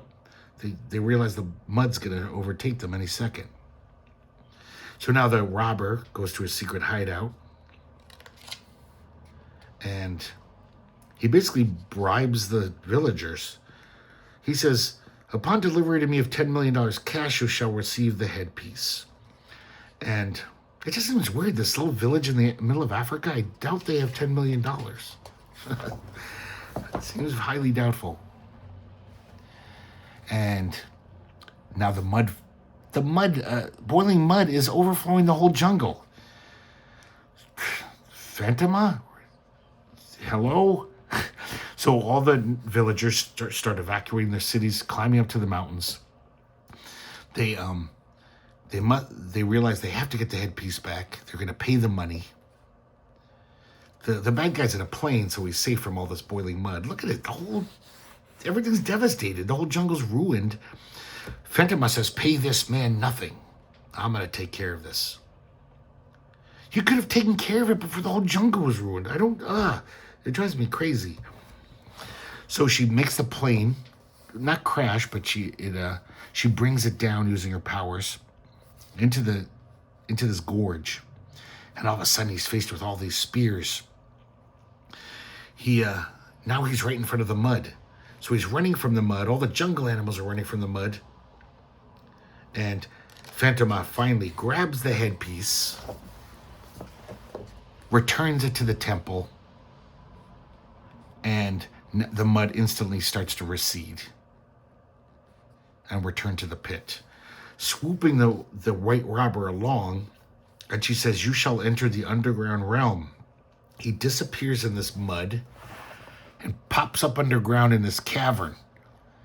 These weird, strange creatures come out, and she basically says, "You shall be one of them and eat mud and fire for the rest of your days." He says, "Become like them? Heavens, no." She says, "Farewell, you fool." And that's the end. Now, guys, this story is like an egregious example of this whole, why aren't these godlike heroes doing anything? Why are they waiting till thousands of people die, sometimes millions, and then popping in? This is my theory.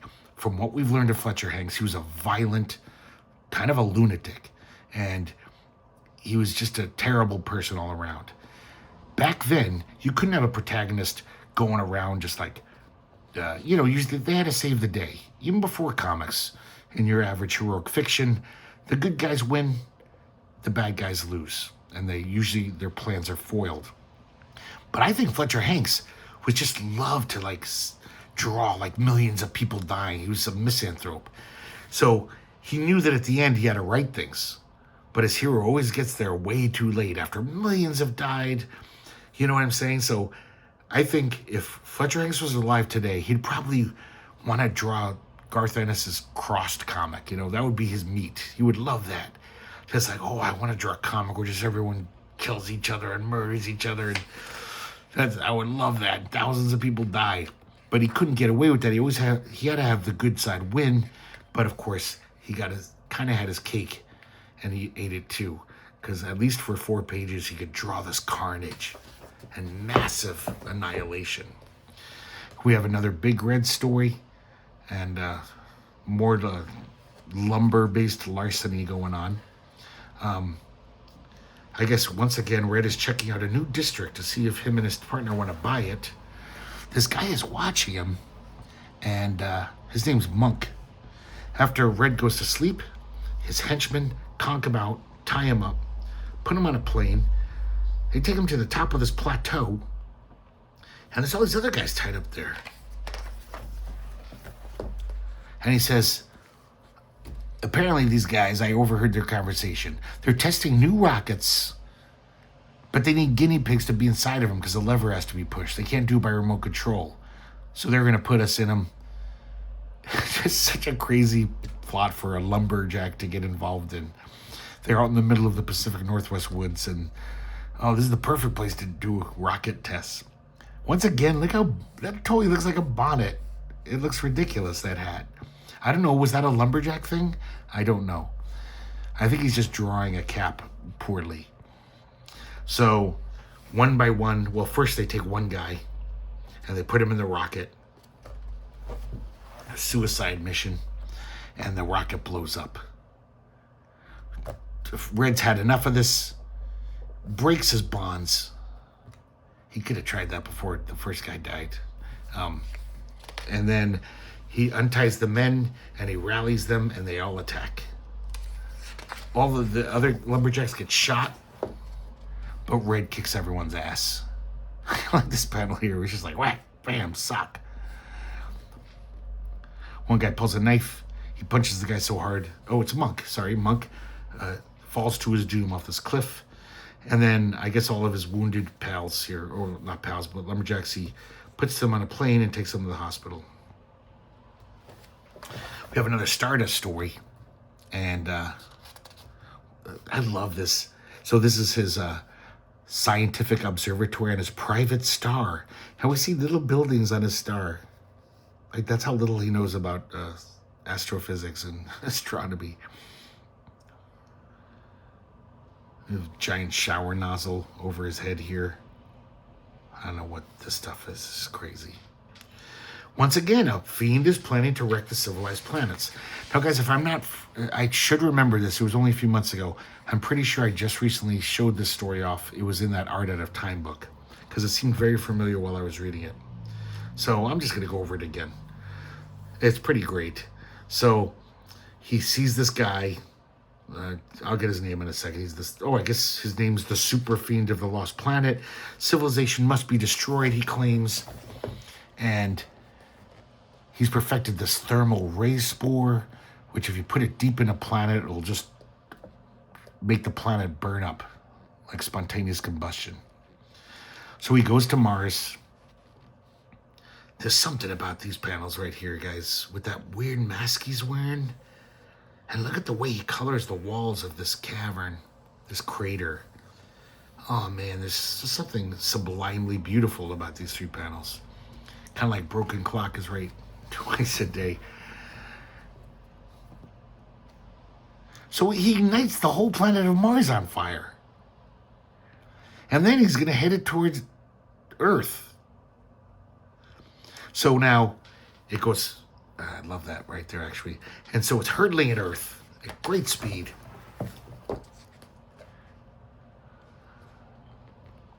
And he's traveling in his tubular spatial as fast as he can to get to Earth.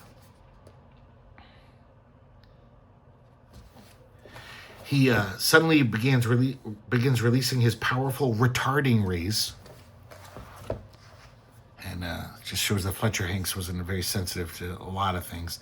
And Mars begins zigzagging, and Stardust makes it veer off course. And then he extinguishes the fire in the planet and puts it back in orbit. Of course, the Super Fiend's furious. But Stardust rushes to see him, meet him, and meet vengeance upon him. Once again, he grabs the guy. At least he doesn't turn invisible this time. He takes him to Mars, where all the charred bodies are. That's a gruesome vista. And he drops him into a volcano. But then this is so stupid. He actually says, but first I'm going to enlarge you with this ray to give you a fighting chance. So they start wrestling. He even makes him bigger than Stardust himself. Once again, what's going on with the crotch there? What are those lines? Why are they so high? Of course, Stardust conks him out. He always wins. Shrinks him back down and says, you'll have to spend the rest of your life here. Which, for Stardust, that's pretty merciful, actually. Another Big Red McLean story, but this is going to be a big switch, a big change. So Big Red leaves the Northwoods to go to San Francisco. He hopes to find an old love, Sally Breen. He draws Sally Breen really beautifully for someone without a nose, who just has 2 nostril holes in her face and no nose. Somehow she looks beautiful. In real life, that would look terrifying. So he tells Tom, I'm off. We had a big fight. We were engaged, but we got in a big argument, and now I realize I've screwed up, and I want to find her and apologize and patch things up. He makes it to San Francisco, and he sees this big a poster for this big heavyweight fight. One of the fighters, battling Gatso, his manager's there. He's like, hey, that guy would be a great sparring partner. That big strapping guy getting off the bus or the train. So he basically says, hey, you want to be my guy's sparring partner? You got $200 a week? She says, I really can't. I got to find an old friend. He's like, I'll make you a deal. I've got lots of connections in this town. We can probably find this Sally Breen person before you could. So we'll look for her if you decide to spend the week sparring partnering, and you'll make $200. So it's a pretty good deal. Red's like, okay, yeah, you're probably right. You have way more resources than I do to find her. So he starts sparring with Gatso. But Red breaks his jaw. So they're like, he's not going to be able to fight for weeks. This is terrible. We can't postpone the fight that long. So they're like, we got to get a sub. And so, of course, they say, Red, you probably do great against the champ. You just broke this guy's jaw. So, but of course, he's not happy about any of this because they can't find Sally. They've looked everywhere. They're still looking, but he's starting to lose hope. So the night of the big fight, Red's, he's just not, his heart's not in the fight because he's so bummed about Sally. He gets knocked out, but he does get up before the count of 10. He keeps getting knocked down, but then finally, he hears a woman's voice, a brunette. Get up, Red, and do your stuff. It's Sally, of course. He is heartened by seeing Sally. He says, I'll be with you in a minute, Sally. I'm making this the last round, Bryce. To the other boxer, I'm in a hurry. And he knocks him out. So, of course, he was written up in the paper so much, that's how Sally found him. And that's all that she says to him. So then he calls up Tom and says, set another place at the table. I'm flying home with a bride. And if I was Sally, I'd be, that's a little presumptuous. I just wanted to see you again. So it makes it sound like from now on, Big Red would be a boxer in this coming next thing. So they're going to try to make him a Joe Palooka type. Here's another Phantom story. Once again, how could he draw a woman so beautiful with no nose? So now, Phantom sees this horrible thing. All of the villagers in the jungle are going blind. And they're stumbling into horrible, falling off cliffs, walking into alligators' open mouths. So she realizes it's the dreaded Scarlet Shadow. And apparently 2,000 years ago, this had plagued the jungle. And now the curse is back. God, I love the way he draws her. So attractive. And then, so she sees this giant, strange apparatus on the hill. And I'm pretty sure you know that it's responsible. Here's another one of those great character designs. This is great. I love this weird mummy. So apparently she's an Egyptian mummy, old Arco. Phantom knows of her work. His work, I'm sorry. So basically his plan is he's going to blind all the jungle denizens. Then he's going to resurrect all the mummies throughout the world and all the museums, the Egyptian mummies. They're going to come to the jungle and repopulate it. And basically the few remaining jungle people left alive will be slaves. So, of course, Phantom wants to stop this. But she's going to take her sweet fucking time because he does a huge part of the plan here.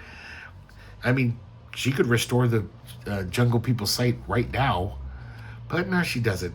She lets him bring all the mummies back. The mummies attack all these poor blind natives who can't really fight back. I love this battle where one is just knocking this guy off a cliff and falling with him. Phantom is fine with that. Not going to stop it. But she's enraged, and that's why she gets her skull face. So once again, she threatens the mummy, Arco. There's an ant in my book. I haven't seen an ant in my house in 8 years. So basically, she calls on all the jungle animals to attack the mummies. Look at this gorilla just like giving him a noogie. These are great panels. And so, of course, Arco doesn't like this. He tries to get her with some kind of beam. Or it's the Scarlet Shadow beam. But then it backfires due to Phantom's amazing powers, and he goes blind.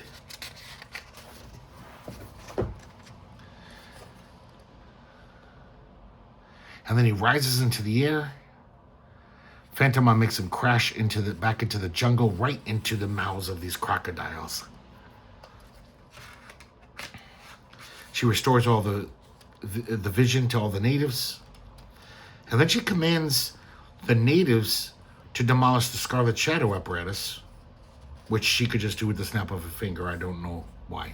I mean, like many things in this comic, I don't know why. We have another Stardust story.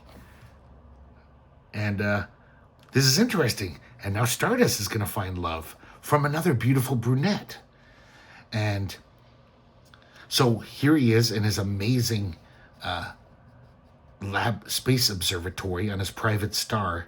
But this is such an interesting drawing. It looks like Willie Mendez or something. Once again, it looks like some underground cartoonist. And once again, Venus is described as highly civilized. Stardust sees this guy named Chaos, a criminal scientist. And Chaos is up to no good, of course. He makes these new fertilizers and developed a strange new plant, the super vitamin vine. Stardust tunes in his crime detector, which looks like a clock. And he knows Chaos is up to something. So Chaos feeds these giant vultures and makes them even bigger. And they're going to attack Earth. They're so fast that Earth's defenses will be useless.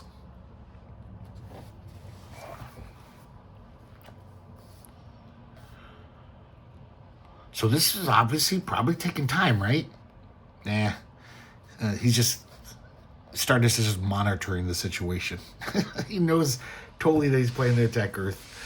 He's just letting the vultures get to a nice ripe size. And once they are big enough, he sends them off to Earth.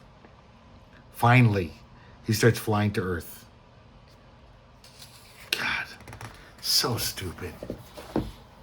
The vultures get to Earth and make mincemeat out of everything. They're super strong. They can just rip through metal with their talons. They attack the large cities.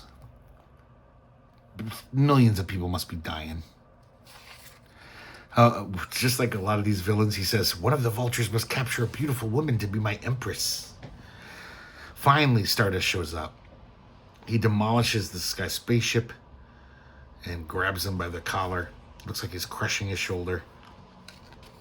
He reverses the hypnotic ray on the vultures, so they just go wild without control. Excuse me, guys. I gotta get some water. This is a long video. Sorry about that. But it's such a big, good book. It needs to be talked about a lot. So just another weird thing. While he's fighting the vultures, he leaves Chaos suspended in the air. And then he starts walloping these birds. One of them is holding a woman, to be Chaos's empress. And Stardust rescues her. And he says, shall I take you back to your home? She says, oh, please don't take me back. Those birds have killed my parents and wrecked my home. I'd rather be with you on your private star.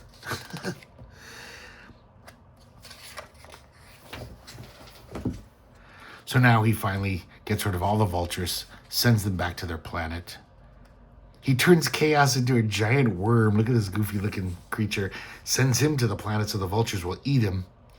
And then now they go to the private star. And he says, this may be your own castle as long as you wish. Oh, I can hardly believe it. Now, guys, once again, is this a weird coincidence? Within the same month, roughly, these stories came out. And I think, my suspicion is around this time, Fletcher Hanks met a woman. And probably a beautiful brunette, or at least he thought she was.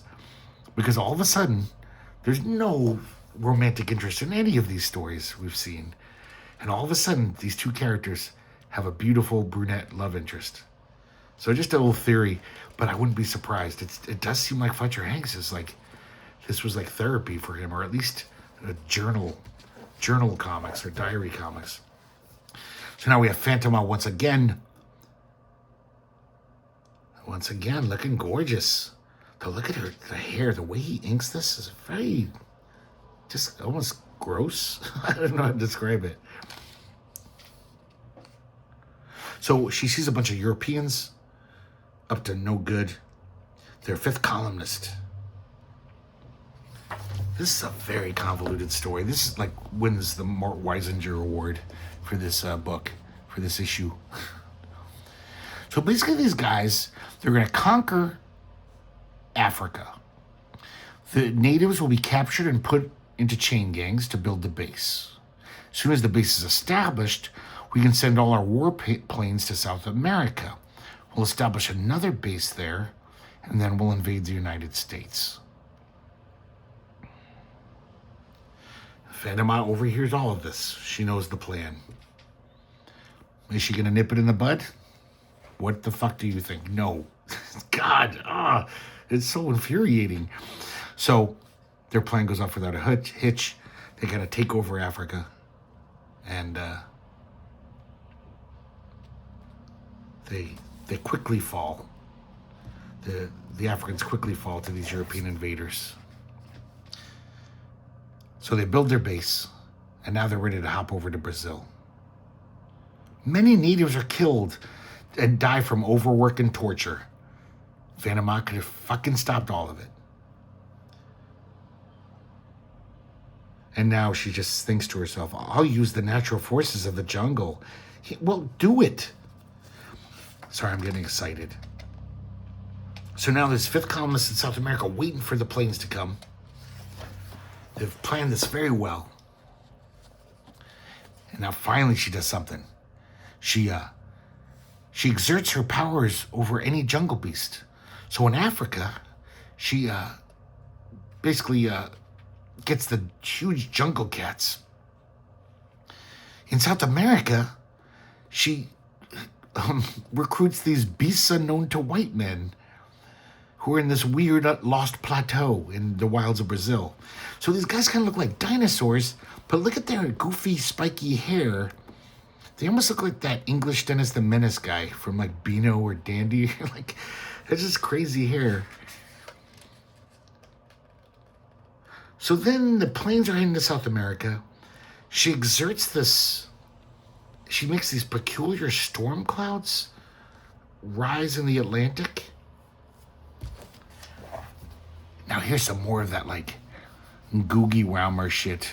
Wendell Allen Pugh, but this almost actually looks like Craig Yo. This could be a Craig Yo panel. These great cloud arms form like tentacles of giant octopi. They move towards the planes, and it makes the planes lose control. Meanwhile, Phantoma has like levitated all of these lions across the Atlantic. This is just, it's hard to follow because it's so ridiculous. So she uses these Sirocco winds, these strange storm clouds, to push the airplanes towards South America. Some of the guys jump out of their planes with parachutes. So then she sends all the jungle cats to tear their parachutes, and they plunge to their doom. Now, I don't know, why don't the jungle cats, I guess she probably just levitates them again. But just all she had to do was just think their parachutes, whatever, use her powers. Such a convoluted solution. So now the rest of these planes are blown up onto this plateau with the weird monsters. And they're demolished. And these creatures eat all of these bad guys, these fifth colonists. Next, she turns the jungle cats from Africa on the fifth colonists. Well, as soon as they've done their job, she sends them back to Africa. Now, I'm sorry to be such a nitpicker. There's plenty of jungle cats in the jungles of Brazil. They're pretty formidable. She could have just used them along with these fake dinosaurs with spiky hair. I just think that's so weird he had to make up a creature from South America. So all the cats return to their habitat, and of course she destroys the bases of these bad guys, and the African villagers all sing praise to Phantoma. Stardust again. It's like the stardust of two worlds, of two Earths. So Stardust is in his private star. He notices that war is spreading in the Western Hemisphere. Once again, the fifth colonists are preparing the way for these invaders who want to enslave America. This definitely looks like a photo reference. But look how bad this is. It's just like how weird that is that this guy's face is cut off. I think he was using a photo reference and said, I don't want to erase this and move it up from this photo. I'm just going to leave it. So once again, the fifth colonists want to take over South America first so they can invade America. It looks like the FBI or the G-men or whatever, they kind of know about this. They're ready. Fifth colonists start doing their work, start doing sabotage. So Stardust says, I'm going to develop a powerful sixth column to combat these guys. I love these cool masks these guys from the Eastern Hemisphere are using, so we don't know quite where they're from. And they mention we can depend on our new allies for merciless attack from the air. So I was like, what are they talking about, the Japanese? Or is the Japanese talking about Germany? No, it's Martians. Apparently, Fletcher Hanks forgot that 2 stories ago, he destroyed everyone on Mars and burnt the planet to a crisp. But now I guess the Martians, he forgot about that. So the Martians are now attacking Earth. They're allied with these fascist powers. They're called the Sky Demons from Mars. There's their armada here. So guys, this gets the Mort Weisinger Award. This is the stupidest thing I've ever seen. First, he faces the moon, a cloud of steam emerges. As it cools into a dense vapor, Stardust propels it towards Earth, puts it right next to Earth. He encircles the vapor and deftly shapes it into a gigantic sphere. He suspends it just a little ways away from Earth, between the Earth and the Sky Demons. Then, by shadow transfer rays, he reflects the formation of the Earth's continents, so it looks just like Earth. Then he puts an invisible screen in front of the real Earth. Meanwhile, the 5th columnists start their war out of South America. All the South American nations fall into their hands, and they're ready to attack America. They're waiting for the Martians to attack. So now the Martians are attacking the fake Earth. They have no idea.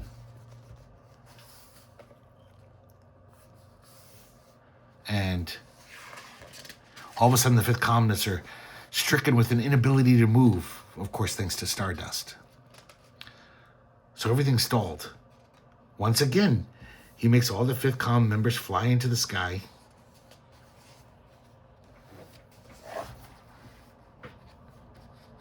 And then he sends them to the fake planet into the vapor. So when they attack this fake planet, they're basically killing all their allies. They realize their mistake and then they turn back for Mars. But this time, Stardust has another plan to stop these 5th columnists. He's going to select the loyal youth of the country to assist him. God, look at this goony drawing of these kids. They all look like they have cerebral palsy or something. Look at their necks all in weird positions.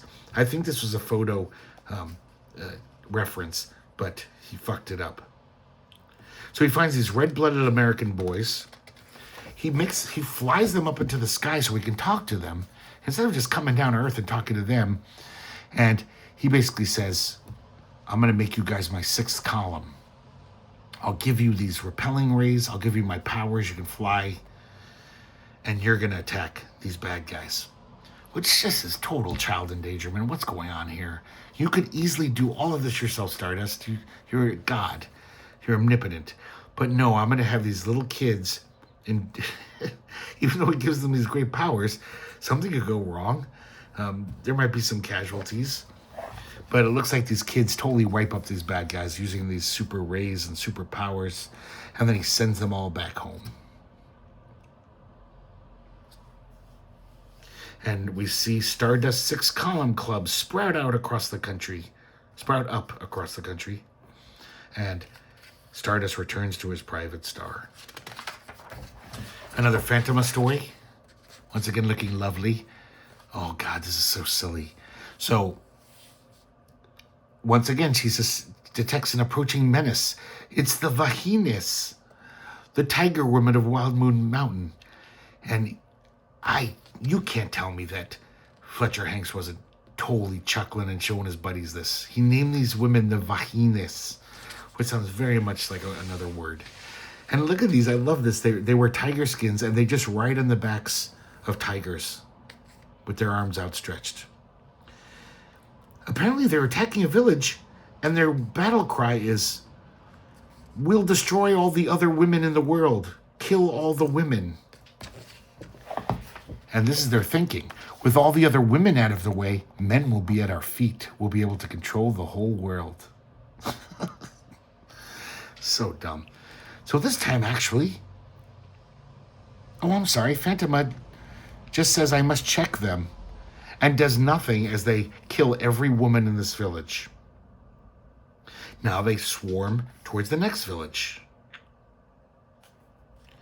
Now Phantoma starts sending these animals to attack them instead of just zapping them with whatever power she has. She even sends this poorly drawn lion after them. The gorillas, the snakes. But then the tiger women douse themselves with some glowworm oil. And all the animals are terrified. They're just like, they're glowing. So now they kill all the women in the second village. You'd think as soon as Phantoma, with her omniscience, says, hey, all the animals aren't attacking. I guess they're scared. I better stop them myself, or they're going to kill all those women. It says even the baby girls are destroyed. Now, Phantoma's very enraged. Not as enraged as I am at you, Phantoma. God, okay, I gotta calm down. I need a drink right now. So she, once finally, is gonna get these tiger women. Their glowworm shit wears out. Now the animals do attack them. They, the vaginas try to escape, but then the apes swarm on them when they jump up to the trees. The vultures overhead attack them. And I like this vulture just grabbing this woman by the hair. Well, a bunch of them. She says you will be taken back to your mountain to meet your fate. Wild Moon Mountain. And then it gets really weird. This thing never even mentioned before. Under Phantoma's wizardry, the peak of the mountain suddenly bursts open. And from out of it comes a supersized moonstone. I guess it's their, like, god or something. She's like, our wild moon is moving. That means death. So she throws them towards the wild moon. They're, like, basically attracted to it, like it's magnetized. And then she says, you are now part of your wild moon. Which I guess is death. The wild moon flies up into the sky. And it crashes into Mars, I believe. She doesn't care that, like, whoever's on Mars is gonna fuck up Mars pretty bad. And now, once again, Phantoma turns back into her non-skull form and says, the native women should now be safe. Yes, some of them, Phantoma. Not the ones you let die. Now we have one more Stardust story to wrap this up. And in this one, once again, he's in his private star. And once again, he's noticing, like, the Earth is becoming so militarized. There's invasions everywhere. I better hook up with my sixth column again. So apparently this has become a thing. And Stardust, that was the way he was going. So here we see these guys. Doesn't this almost look like something Henry Darger would collage or something? One of them happily says, Stardust is coming. He's going to tell us what to do. So Stardust arrives. And then look at this, guys. He puts them all in these little Stardust outfits. This panel totally looks like Barry Blair drew it. You know, the Elf Lord guy, a pedophile. This is just perverse. I don't like this. I don't like where this is heading. So he sends this, of course, he gives the sixth column all these powers. So they go out and snoop on the fifth columnists. They overhear their evil plans. And it's just creepy looking at me. All of this. I don't like this. So the kids do a great job. These are supposed to be planes. They look like planes-shaped holes in the ground. Sometimes you could tell Fletcher Hanks was running out of time. You know, deadline doom. Want to point out this coloring here? Look at the water here. Really interesting. Like, I almost painted or something, or weird. I don't know what that is. But it looks interesting. We see them all flying through the air. Kind of looking like Miracle Man. Look at this obviously photo reference drawing here. And actually a mechanical device that looks, you know, not ludicrous. I'm sure that was photo reference. So basically these fifth columnists have teamed up with racketeers. They're enemies of America, and also the racketeers want to take over American business. So we see their evil plans. Look at this. These guys, they have gas masks on. Look at these crazy gas masks. They actually look like, this looks like Rory Hayes' Boogeyman. Even though it's very tiny. It could be his cousin. And then, of course, they launch their attack on America. The bad guys are in this hot air balloon just observing things. Now, the Stardust has given even more powers to these kids. And he says, oh, you're going to repel these. They're actually shells. These are actually like rockets with wings on them. And all these magnets have been deposited in strategic points in America, and they'll be drawn to them. So the kids start zapping the planes in spite of the magnets.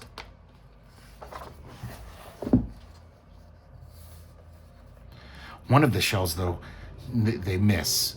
It drifts out of range and destroys a luxury liner, probably killing thousands. So now Stardust finally says, maybe I should step in here, avoid any more risk, which he should have done, a long time ago, making these kids do this shit. So, of course, he easily dispatches of all of this stuff by himself. I love these three stooges right here. Look at these goons. These are the bad guys, of course.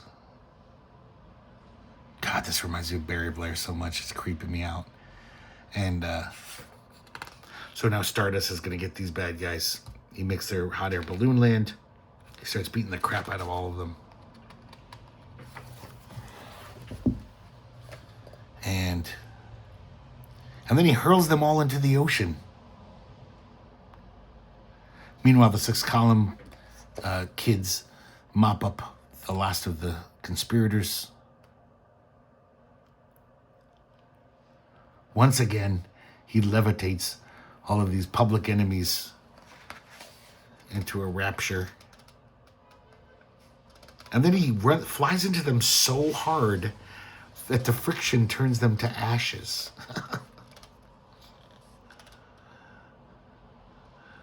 Look at this goofy guy. It's just out of nowhere. Some random guy saying, Stardust saved us. There's one thing I also...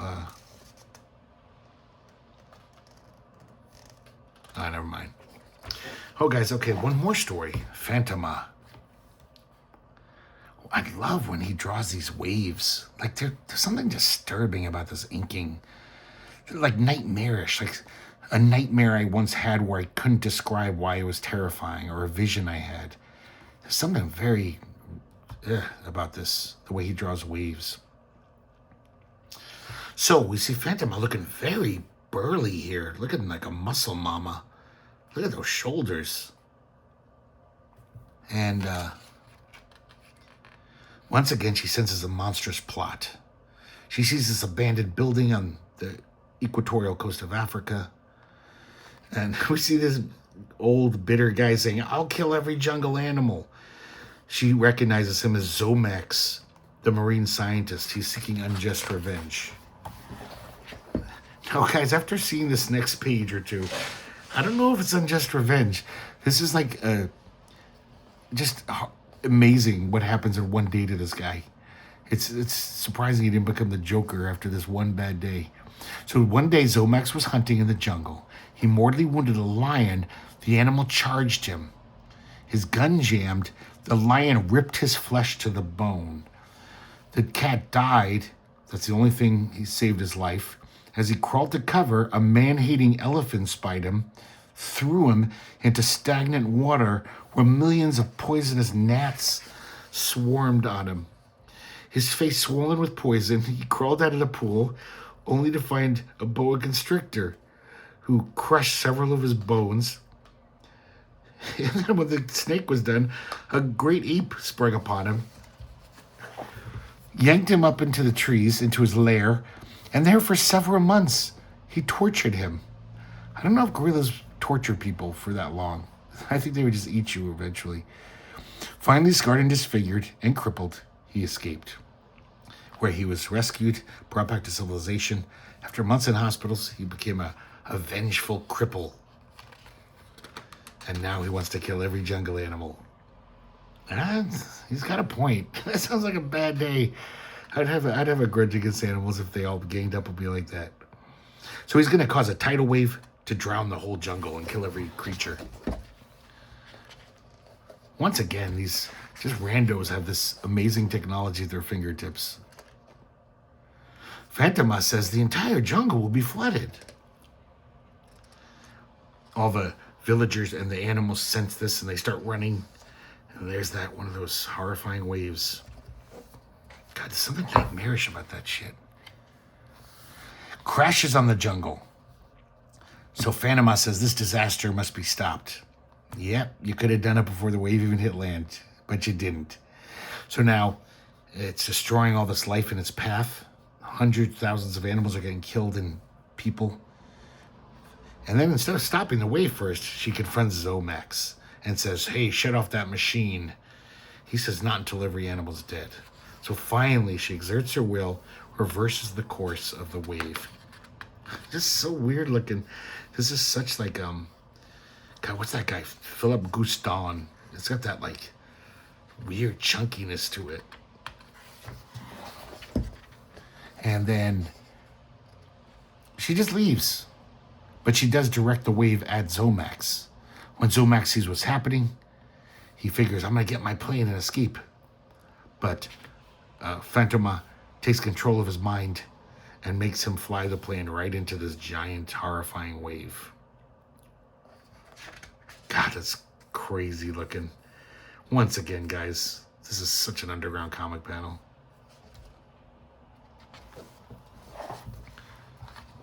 I don't know why I find this so disturbing. I really think I used to have nightmares of this, something like this. Some nebulous, big, chunky thing. So, he tries to escape in a parachute, Zomax, but he's engulfed by the wave. And then the wave destroys the machine, so it'll never happen again. And now Fantoma rushes back to say, I must tell the animals the danger is past, that I put them in by not stopping the wave before it hit land.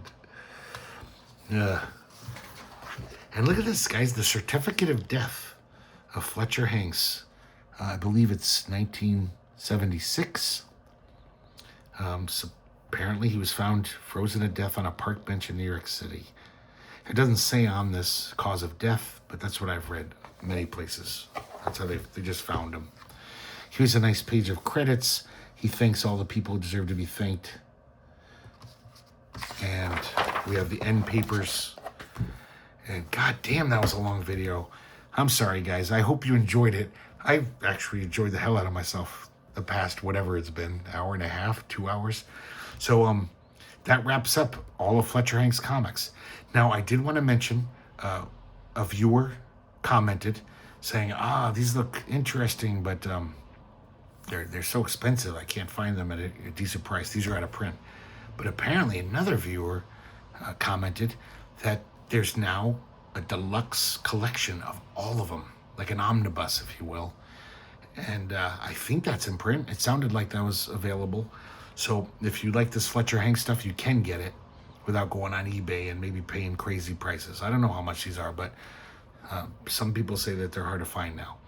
They are almost 20 years old. At least the first one is. So guys, that's it. Thanks for watching. Hope to see you next time here at the Herculespetix Academy of Comic Book Studies.